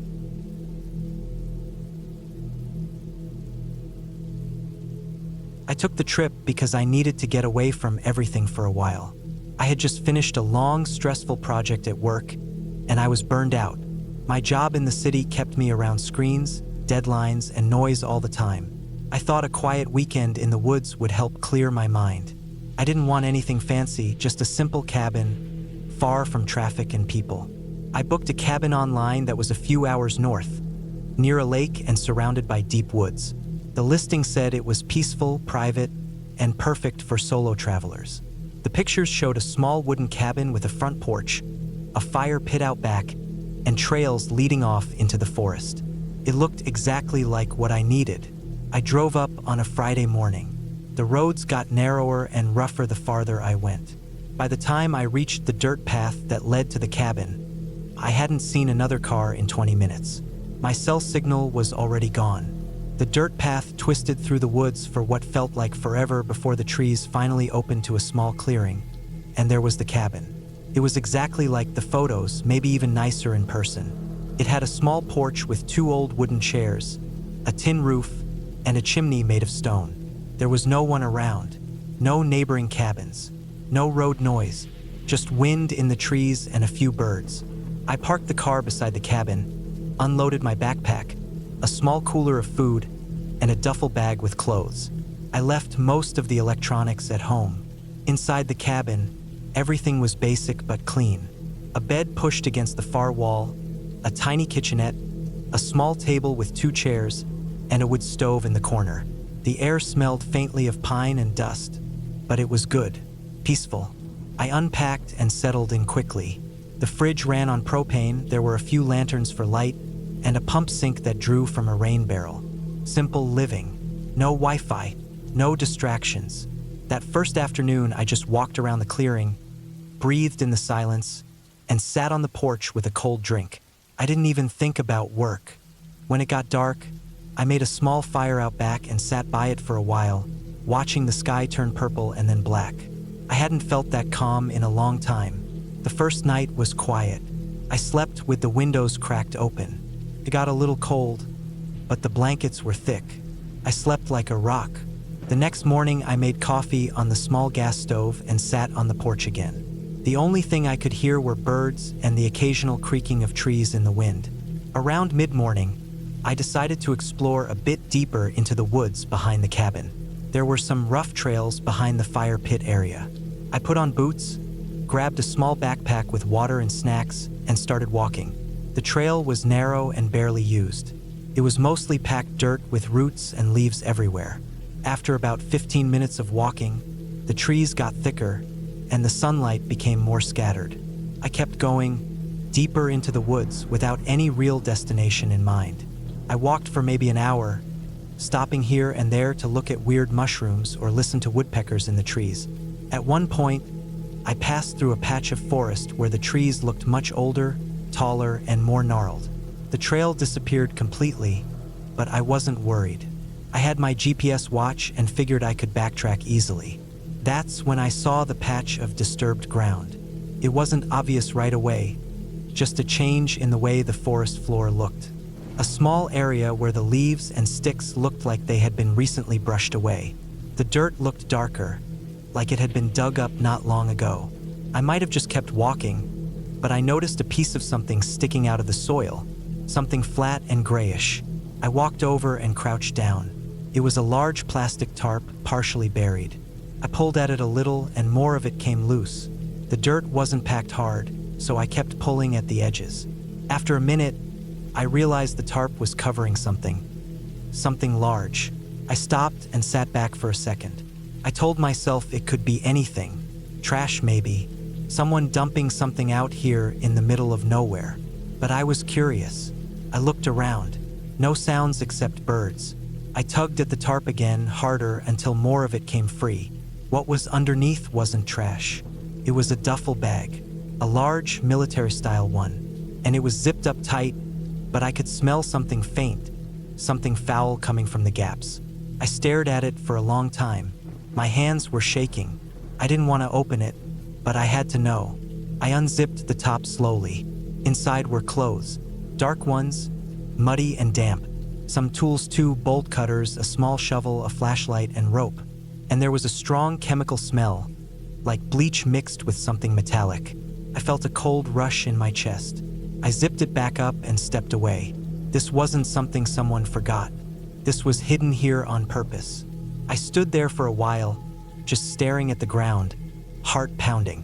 I kept telling myself I should leave it alone. But something about the way it was buried, the tools, the smell, it didn't feel like some random dump. Felt wrong. I decided I needed to get out of there and think. I walked back toward the cabin, trying to follow the same path I took earlier. But the forest felt different now. I was second-guessing my directions. Everything looked the same. Took me almost twice as long to get back. When I finally saw the clearing again, I felt a weird mix of relief and dread. The cabin was still there, calm and quiet. But I didn't feel calm anymore. I kept thinking about the bag, the tarp, the way it was hidden, the smell. I sat on the porch for a while, trying to make sense of it. I had no cell signal, no way to call anyone, and the nearest town was more than an hour away. I told myself I'd go back, mark the spot, and report it when I got into town Monday. That made sense. That night, though, I couldn't sleep. Every sound outside made me jump. Twigs snapping, wind creaking through the roof. The shadows through the windows looked wrong. I kept thinking about someone burying that bag. Someone who might come back for it. Someone who didn't expect anyone to find it. At one point around 2 or 3 in the morning, I heard something outside. Not animals. Footsteps. Slow ones. Near the back of the cabin. I stayed still, barely breathing. The sound circled the cabin once, then stopped. I didn't move until the sun came up. In the morning, I walked around the outside of the cabin. No footprints. Nothing out of place. Maybe it was just an animal. Maybe my mind was messing with me. But when I checked my backpack, the one I left on the porch, the zipper was open. I never left it like that. I decided then that I wasn't staying the full weekend. I packed my stuff, loaded the car, and planned to drive back toward town. But when I turned the key, the car didn't start. Dead battery. I checked under the hood, looked around, nothing obvious. The battery wasn't even that old. I sat back in the seat, hands on the wheel. This was too much. First the bag, then the footsteps, now the car. I thought about walking to the main road, but that would be hours, and I didn't even know if I could find it without GPS. Instead, I waited, stayed inside the cabin with the door locked. I kept a kitchen knife beside me. I didn't sleep that night either.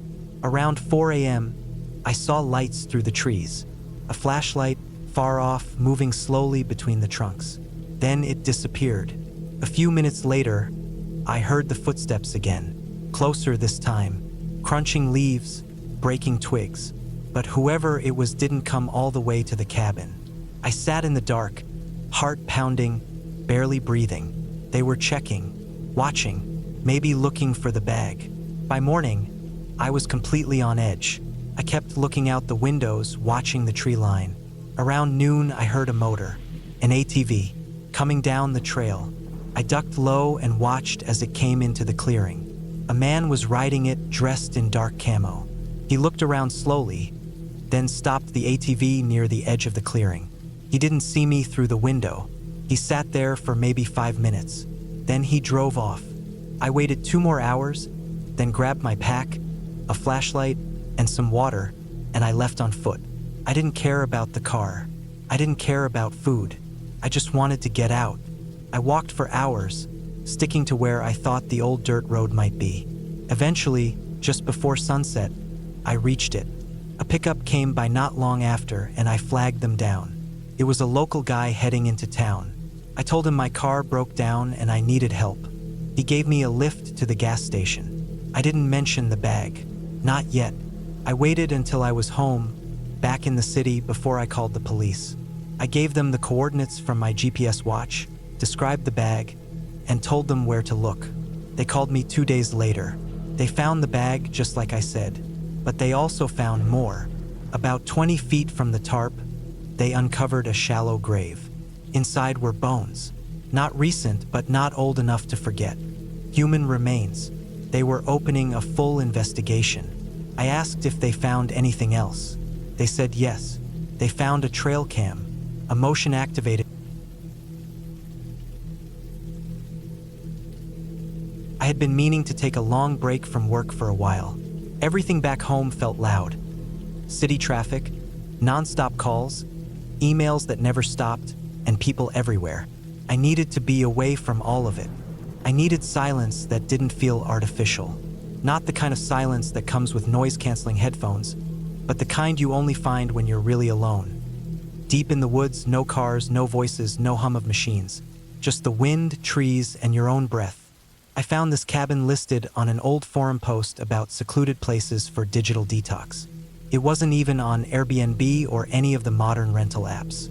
Just a grainy photo, a short description, and a number. I called it, paid in advance, and the guy sent me GPS coordinates and a code to unlock the door. No contracts, no ID checks, just cash and directions. It felt old school, but that was the point. I didn't want to be part of anything modern for at least a week. The cabin was way out there, about a 4-hour drive from the last gas station. The last 45 minutes were all dirt roads. Narrow, bumpy, with trees closing in from both sides. I kept checking my GPS to make sure I wasn't lost. There was no cell signal, of course. Just the blue dot on the screen and a red pin far into the forest. The drive itself started to feel eerie. Not because of anything strange, but just the isolation. The kind that sinks in and settles in your chest when you realize how far you are from anyone else. I finally arrived in the late afternoon. The cabin was small, old, but looked solid. Wooden frame, stone chimney, a small porch with a couple of broken chairs. It stood in a small clearing, maybe 50 feet across, with thick trees on all sides. No road lights, no power lines, no other cabins. Just trees, sky, and this square wooden box in the middle of nowhere. Inside, the place was clean but very basic. One bedroom with a hard mattress, a tiny kitchen with a propane stove, and a bathroom with no running water, just a large blue barrel filled with collected rainwater. The windows had shutters you could lock from the inside, and the front door was thick wood with a bolt lock and a chain. There was an old wood stove for heat. A small stack of logs sat beside it. A few tools leaned against the wall, a rusty axe, a handsaw, and a shovel. It felt like a place built for survival, not comfort. The first 2 days were exactly what I needed. I did nothing. I sat on the porch, listened to the wind and birds, drank strong coffee, and slept early. I didn't bring my phone. I left it in my car, turned off. No laptop, just a few books and a notebook. It felt strange not knowing what time it was.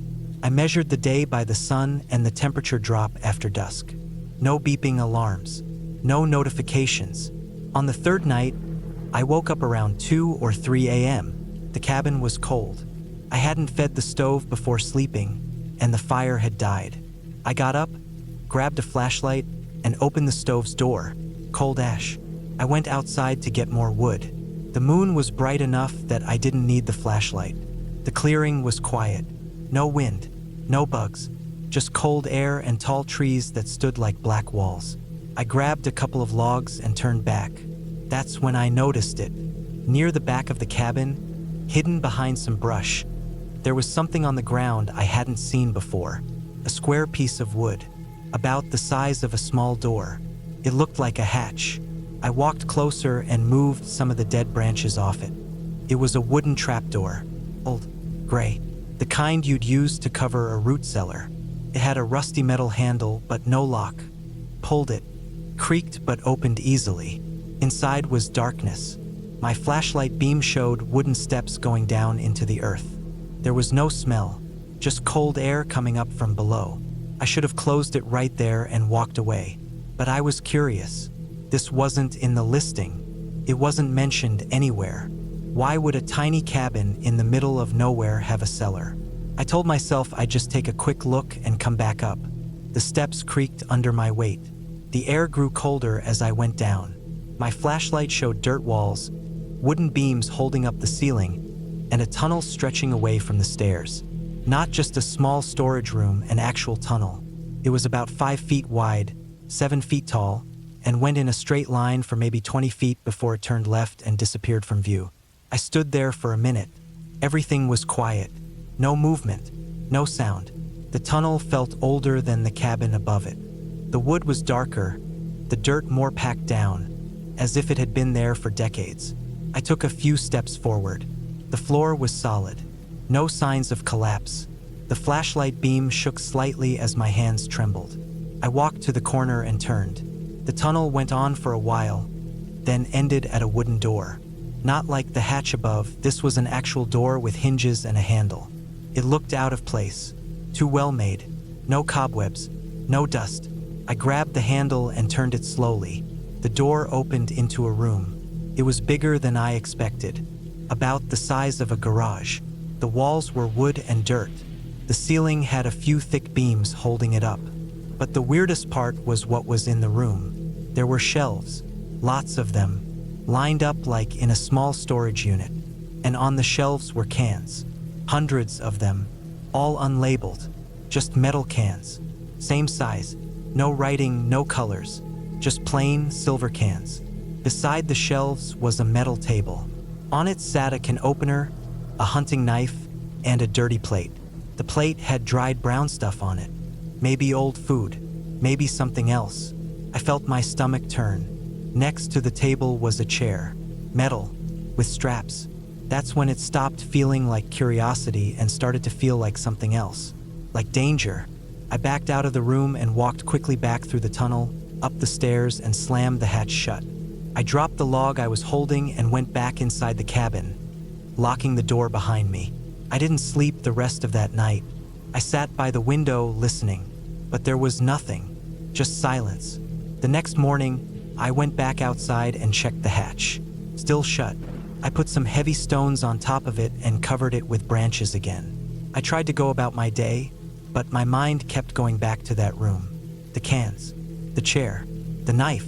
Why was it there? Who used it? Was it still being used? That evening, I packed my bag and decided to leave early. I didn't care about the lost money. I just wanted out. But when I got to my car, it wouldn't start. I checked the battery. Fine. Gas tank was still half full. I opened the hood and looked around, though I wasn't a car expert. Nothing seemed out of place. I tried again. Just clicks. No engine. I grabbed my phone from the glove box and turned it on. No signal. I walked up the dirt road, thinking maybe a mile or two out I'd get something. I walked for over an hour. Still nothing. I turned back as it started getting dark. That night was worse than the last. I heard something outside. Not animals. Not the wind. Footsteps. Slow. Careful. I turned off all lights and stayed still by the stove, holding the axe from the wall. The footsteps circled the cabin once, then stopped. I waited. My heart was racing. Hours passed. Then I heard them again, fading away into the woods. I didn't sleep. The next morning, I opened the hatch again. Not because I wanted to, but because I had to. If someone was down there, if this place was being used for something, I had to know. This time I brought a kitchen knife and a flashlight with full batteries. I wore boots and carried a lighter in my pocket. I went down slowly, one step at a time. The tunnel was empty. The door was shut. I opened it. The room looked the same, but the chair had moved. It now faced the shelves, and on the table the plate was gone. In its place was something small and black. I walked up to it. It was a radio, battery-powered, and it was on, but no sound came from it. I stared at it, unsure what to do. I turned the volume knob. Static. Then a voice. One word. My name. I dropped the flashlight. It rolled to the floor, casting shadows on the walls. I grabbed it, turned, and ran. I didn't stop until I was back in the cabin, door locked, all shutters closed. I sat in the corner trying to breathe. Who said my name? I hadn't told anyone I was here. No one knew, except the man who rented me the place.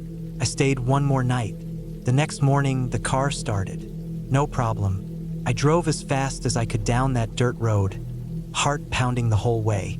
When I finally reached the gas station, I asked the clerk if he knew anything about the cabin up in the woods, the one at the coordinates I had.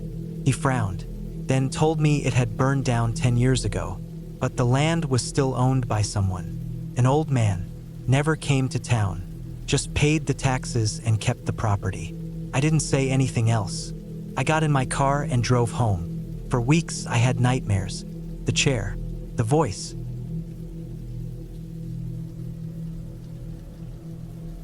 I booked the cabin thinking it would be a break from everything. No phone calls, no emails, no traffic. I was tired of city noise and people. It wasn't anything dramatic, no big life event or breakdown. I just needed quiet. I wanted to hear the wind again. I wanted to wake up and not see concrete. I hadn't taken more than a 3-day weekend in years. So I found this place online, booked it for 10 days, and didn't tell many people where I was going. Just said I'd be off-grid, somewhere in the mountains. The cabin was in northern Montana. Closest town was about an hour's drive, and the road leading to the cabin was mostly gravel after a while, full of potholes. I rented a Jeep, packed it with water, canned food, a small cooler, some firewood, a hunting knife I didn't know how to use, and a few other basic supplies. The cabin came with solar power and a backup generator. There was also a small propane heater. Nothing fancy, just a square wooden building tucked into some tall pines near a half-frozen lake. No neighbors, no trails nearby, just isolation. The first 2 days were peaceful. I chopped wood from the pile behind the cabin and sat by the fire. I wrote in a small notebook, read a book I had never finished, and watched the snow drift down through the trees. The silence was heavier than I expected. Not creepy, just thick. You could hear every crack of a branch, every gust of wind rubbing against the walls. At night, it got pitch black. I had a lantern and a headlamp, and I kept one flashlight by the bed just in case. The mornings were always the same. Wake up with cold breath in the air, shuffle across the creaky floor, light the heater, and boil water for coffee. The cabin didn't have a shower, just a metal basin for washing and a composting toilet about 20 feet from the back door. Took getting used to, but I adjusted. Felt good to move slowly, without a clock pushing me around. But the third night was when things shifted. It was cold, and I couldn't sleep. I lay in bed staring at the roof, listening to the trees move. Around 2 in the morning, I heard a sound outside, a soft, steady crunching in the snow. Not an animal. I knew what deer sounded like, and this was heavier. The snow was thick, maybe 6 inches deep, and this was slow, deliberate. One crunch, then another. A pause, then again. I held my breath. I was still, but everything in me was tense. The sound stopped after maybe 20 seconds. I sat up in bed, slowly. I didn't move toward the window. I didn't want to be seen. I stayed in bed for maybe an hour after that, wide awake, eyes fixed on the dark ceiling. Eventually, I drifted off, but it was a broken sleep. In the morning, I told myself it was probably nothing. Maybe a moose, maybe snow falling from a branch. I bundled up and stepped outside to clear my head. My boots crunched in the snow. The air was sharp and clear. I walked around the side of the cabin, toward the back near the woodshed, and I saw the prints. Not animal, boots. Someone had walked through the trees, slowly, toward the cabin, and then turned around. The prints stopped maybe 20 feet from the back wall, just far enough that whoever it was could have been watching. I stood there for a long time just looking at the tracks. My first instinct wasn't panic, just confusion. Who would be out here? There were no trails nearby, no signs of other cabins. I hadn't seen another vehicle in miles. I followed the prints with my eyes. They went back into the woods, and after about 30 feet, they vanished into the trees. The snow was too soft to follow without messing them up. I felt my stomach turn a little, like something low and quiet shifting inside me. I didn't have cell service, but I had brought a satellite communicator, one of those small, emergency-only gadgets. It had a feature to send a GPS location and a short message. I typed out a quick note to my brother. Someone near cabin last night. Might be hiker. Just FYI. I hit send. Then I went inside, locked the door, and made coffee. I didn't leave the cabin that day. By the 5th day, I had mostly convinced myself it was a fluke. Maybe a hunter, someone camping illegally. Maybe they didn't know the cabin was rented. I was still uneasy, but I was trying to be rational. Until I found the second set of prints. They were near the lake this time. I had gone for a walk around noon, just trying to get fresh air. I stayed close, maybe 100 feet from the cabin. There was a small slope down to the water, and I saw them halfway down the hill. Same boots, deeper prints like someone had stood there for a long time. The tracks led from the trees and stopped at the edge of the hill, looking directly at the cabin. This time, I didn't try to explain it away. I backed up slowly, retracing my own footprints, looking over my shoulder the whole time. I had a knot in my chest, thick and heavy. I couldn't shake the feeling that whoever it was, they were watching, or waiting. I went inside, locked everything again, and pulled the heavy curtain over the front window. I left one small corner open so I could peek through. The woods looked normal, still, but I couldn't relax. That night, I didn't sleep at all. I kept all the lights off. I sat in a chair facing the front window, wrapped in a blanket, holding the knife. I hadn't eaten much. I was jumpy. Every sound outside made my heart race. I kept checking the corners of the window, waiting to see movement, but nothing came. At sunrise, I finally let myself sleep a little, maybe an hour curled in the chair. On the 6th day, I found the dead rabbit. It was right on the porch, laid out neatly like someone had placed it there. No blood, no bite marks, just stiff, frozen with its eyes wide open. I looked around quickly. Nothing moved in the trees. I grabbed a shovel from the shed and flung the rabbit into the woods. My hands were shaking. I packed a small bag after that.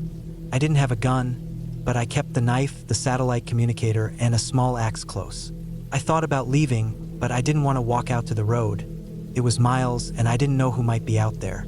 I decided to wait one more night. If anything else happened, I'd use the emergency SOS and call for help.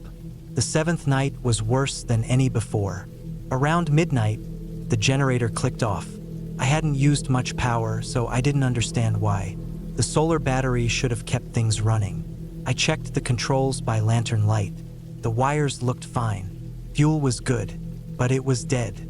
I lit the propane heater and sat close. I felt like the shadows were alive, even though I knew better. Around 1:30, I heard the crunching again. Slow, closer this time. I killed the lantern. I sat in complete darkness, just the heater's soft hum in the background. The footsteps moved to the side of the cabin, toward the back. Then they stopped. I waited. Then came a soft sound, wood against wood. A creak. Someone was trying the back door. I stood slowly, heart slamming in my chest.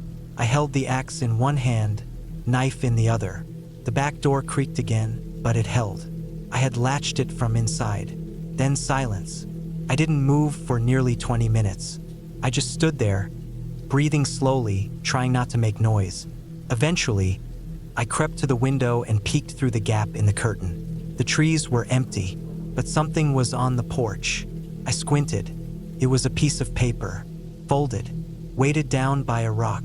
I didn't open the door. I stayed up the rest of the night, pacing, watching, thinking. At sunrise, I finally opened it. I used a long stick to knock the rock off and drag the paper inside. It was blank, nothing on it, just a folded, dirty piece of paper. That scared me more than anything. It meant they were close enough to know I would find it, that I would open it. It was a game, or a warning. I packed everything. I didn't even eat breakfast. I stuffed my bag, locked the cabin, and drove away. I didn't look back. I hit the main road after an hour and drove straight into town. I told the sheriff what had happened. He looked tired, like he'd heard worse. He said he'd send someone to check the area, but cabins out there were often left alone. He asked if I wanted to press charges. I said I didn't even know who it was. I flew home the next day. I didn't tell many people what really happened, just that it was a weird trip, too cold, too quiet. I didn't want to sound paranoid, but I haven't gone back to the woods since. Not alone. A few weeks later, I got a package in the mail. No return address, just a padded envelope. Inside was the same piece of paper, still blank, still folded the same way. And this time, taped to the corner, was a single black and white photo. A photo of me, standing at the cabin window holding the axe, looking out.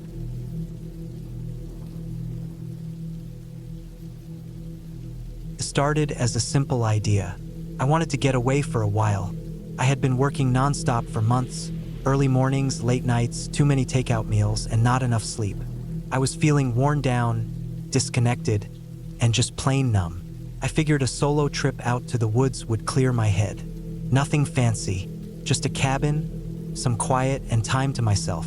That's all I thought I needed. I found the place through a rental site. It wasn't too far from where I lived, about a 5-hour drive north, tucked deep into a stretch of forest near the border of 2 counties I'd never even heard of. The listing made it sound perfect. Isolated, clean, with electricity and basic plumbing. No Wi-Fi. That part actually sold it for me. I wanted to disconnect completely. The photos showed a small 1-story log cabin with a green metal roof, a little porch, and thick trees on all sides. There was even a little fire pit outside and a creek about 100 yards away. I booked it for 7 nights. I packed light, a week's worth of clothes, some canned food, trail mix, 2 jugs of water, my sleeping bag, a camp stove, and a small cooler with sandwich stuff. I brought a few books, a flashlight, a knife, and a camping axe. I wasn't a survival expert or anything, but I knew enough, or at least I thought I did. I also brought a folding chair and a journal to write in. I imagined myself just sitting outside, sipping coffee while watching the trees move in the wind. That was the dream. The drive up was long and boring, mostly 2-lane highways and then eventually smaller and smaller roads until I hit gravel. The last 20 minutes or so were slow, going on a winding dirt road that looked like it hadn't seen much traffic in months. There were no signs, no other cars, just trees closing in on both sides. My cell signal had already disappeared a half-hour before, so I was running on memory and the saved screenshots of directions. I almost missed the turnoff. It was just a break in the trees. Really? No sign, no markers, just a narrow path that curved out of sight. I hesitated for a moment, wondering if I'd gone the wrong way, but I followed it anyway. About 2 minutes in, I saw the cabin. It looked like the pictures, maybe a little older, a little more worn. The wood was dark and weathered, and the porch sagged slightly on one side. But it didn't look unsafe or anything, just aged, like it hadn't been touched in a while. That didn't bother me. I wasn't expecting luxury. I parked off to the side and took a deep breath. The air was crisp and cool, and the silence was total. No cars, no planes, not even birds at that moment. Just stillness. I liked that. I unlocked the cabin with the key I'd picked up from a Dropbox 2 towns over. The front door creaked when I pushed it open. Inside, it was dark at first, but after my eyes adjusted, I could make everything out. It was just one big room. Wooden floors, a small kitchenette with a sink and propane stove, a table and 2 chairs, and a twin bed against the far wall. There was an old wood-burning stove in the corner and a small window next to the bed. Another door led to a tiny bathroom with a composting toilet and a small sink that ran off a tank in the corner. Everything was basic but clean. I set my stuff down and walked the perimeter outside. The cabin sat in a small clearing. The trees around it were tall and packed close together, like a wall of trunks and branches. The grass was overgrown. A narrow footpath behind the cabin led deeper into the woods, though it looked barely used. The fire pit had some old ash and blackened rocks. I could hear the faint sound of water in the distance, the creek. For the first 2 days, everything was fine. Actually, it was better than fine. I woke up early with the sun, cooked simple meals, sat outside and read, and went on short hikes to explore the area. I found the creek on the second afternoon. It was shallow and slow-moving, with a few flat stones where I could sit and dip my feet in the water. I even saw a deer across the bank. It looked at me for a long moment before bounding off into the brush. At night, the forest came alive. Crickets, frogs, distant owls. Sometimes I heard things moving in the underbrush, probably raccoons or possums, but it didn't bother me. I liked the sounds. I slept with the window cracked open a bit and listened to the wind in the trees. But by the third night, something felt different. It started around sunset. I was sitting outside in the folding chair with a blanket around me, sipping some tea. The sun had dropped below the trees, and the light was fading fast. The temperature fell with it. I heard a sound then, not an animal sound, not one of the forest noises I had gotten used to. It was sharp, sudden, like wood splitting or something heavy snapping a branch. It came from deeper in the woods, behind the cabin, in the direction of that barely used path. I sat still, holding my breath, waiting to hear more. But nothing came, just silence. Then the forest went back to its usual hum. I figured maybe a tree branch fell or something. It wasn't windy, but trees shed limbs all the time. Still, it stuck in my mind. That night I couldn't sleep. Not because I was scared, not yet anyway, but because I couldn't get comfortable. I kept tossing and turning, listening. At some point, well after midnight, I thought I heard footsteps outside. Not boots or shoes, just movement.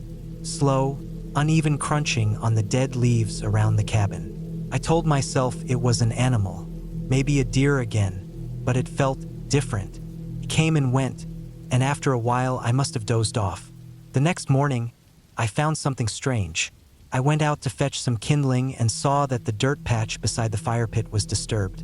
There were marks, footprints, bare feet, not huge but not small either, and they weren't mine. I hadn't been out barefoot at all. The prints were faint, not super clear, but enough to tell they had toes, a heel, an arch. Whoever made them had walked from the tree line up to the edge of the fire pit and then turned back. I looked around, scanned the area, even walked over to the woods and looked into the shadows. Nothing, no one, no sound. I stood there for a long time trying to make sense of it. Maybe a prank? But how? Nobody even knew I was out here. That's when I started feeling it. The unease, the sense that I wasn't alone. I spent the rest of the day on edge. Every sound seemed louder. Every movement in the trees caught my eye. I kept checking over my shoulder. I tried reading but couldn't focus. I started keeping the axe closer. That night, I locked the door and slid a chair under the handle. I don't even know why. I just felt like I needed to. I left the lantern on low and kept the knife beside the bed. Sometime around 3 a.m., I heard it again. Footsteps. This time they circled the cabin. Slowly. I lay perfectly still, heart pounding in my chest. The sound moved from the front porch, around the side near the window, then back around. I couldn't bring myself to look. I was scared that if I did, I might see a face staring back. The footsteps faded after a while, and I didn't sleep again that night. In the morning, I walked around the cabin. More footprints, this time fresher. The same size, same shape. They stopped just below the window by my bed. That made my stomach drop. Someone had stood there, watching me. That was the day I decided to leave. I packed up my gear as quickly as I could. I stuffed everything into the car, double-checked the cabin, then climbed into the driver's seat. But when I turned the key, nothing happened. The engine clicked once, then nothing. I tried again, still nothing. I checked the battery terminals. They were tight. I looked under the car. Nothing seemed broken or leaking. I wasn't a mechanic, but it didn't make sense. It had started fine every day before. Now suddenly, nothing. I went back inside and sat on the floor, trying to think. I had no signal, no way to call for help. The nearest town was at least 10 miles down a forest road, with who knows how many turns. I could try hiking it, but if I got lost, it might be worse. I waited that whole day hoping maybe the car would magically fix itself. I tried starting it again every hour. Still dead. The sun went down again, and I had no choice but to spend another night. That was the worst night of all. It started with the footsteps again, just after midnight. This time, more than one set. I was sure of it. I heard them crunching leaves, breaking twigs. I could hear breathing too, deep, heavy, unhurried. Whoever it was didn't care if I heard them. In fact, it felt like they wanted me to. Then came the tapping. Soft, rhythmic tapping on the window by my bed. Not banging, just deliberate, like fingernails on glass. I didn't move. I didn't breathe. I stayed frozen, staring up at the ceiling. The tapping went on for maybe 2 minutes, then stopped. Later that night, I heard the doorknob rattle. Just once. Just enough to test it. At dawn, I got up and walked out slowly. I didn't see anyone, but I found something hanging from the porch light. A rabbit, skinned, gutted, tied by its back legs with twine.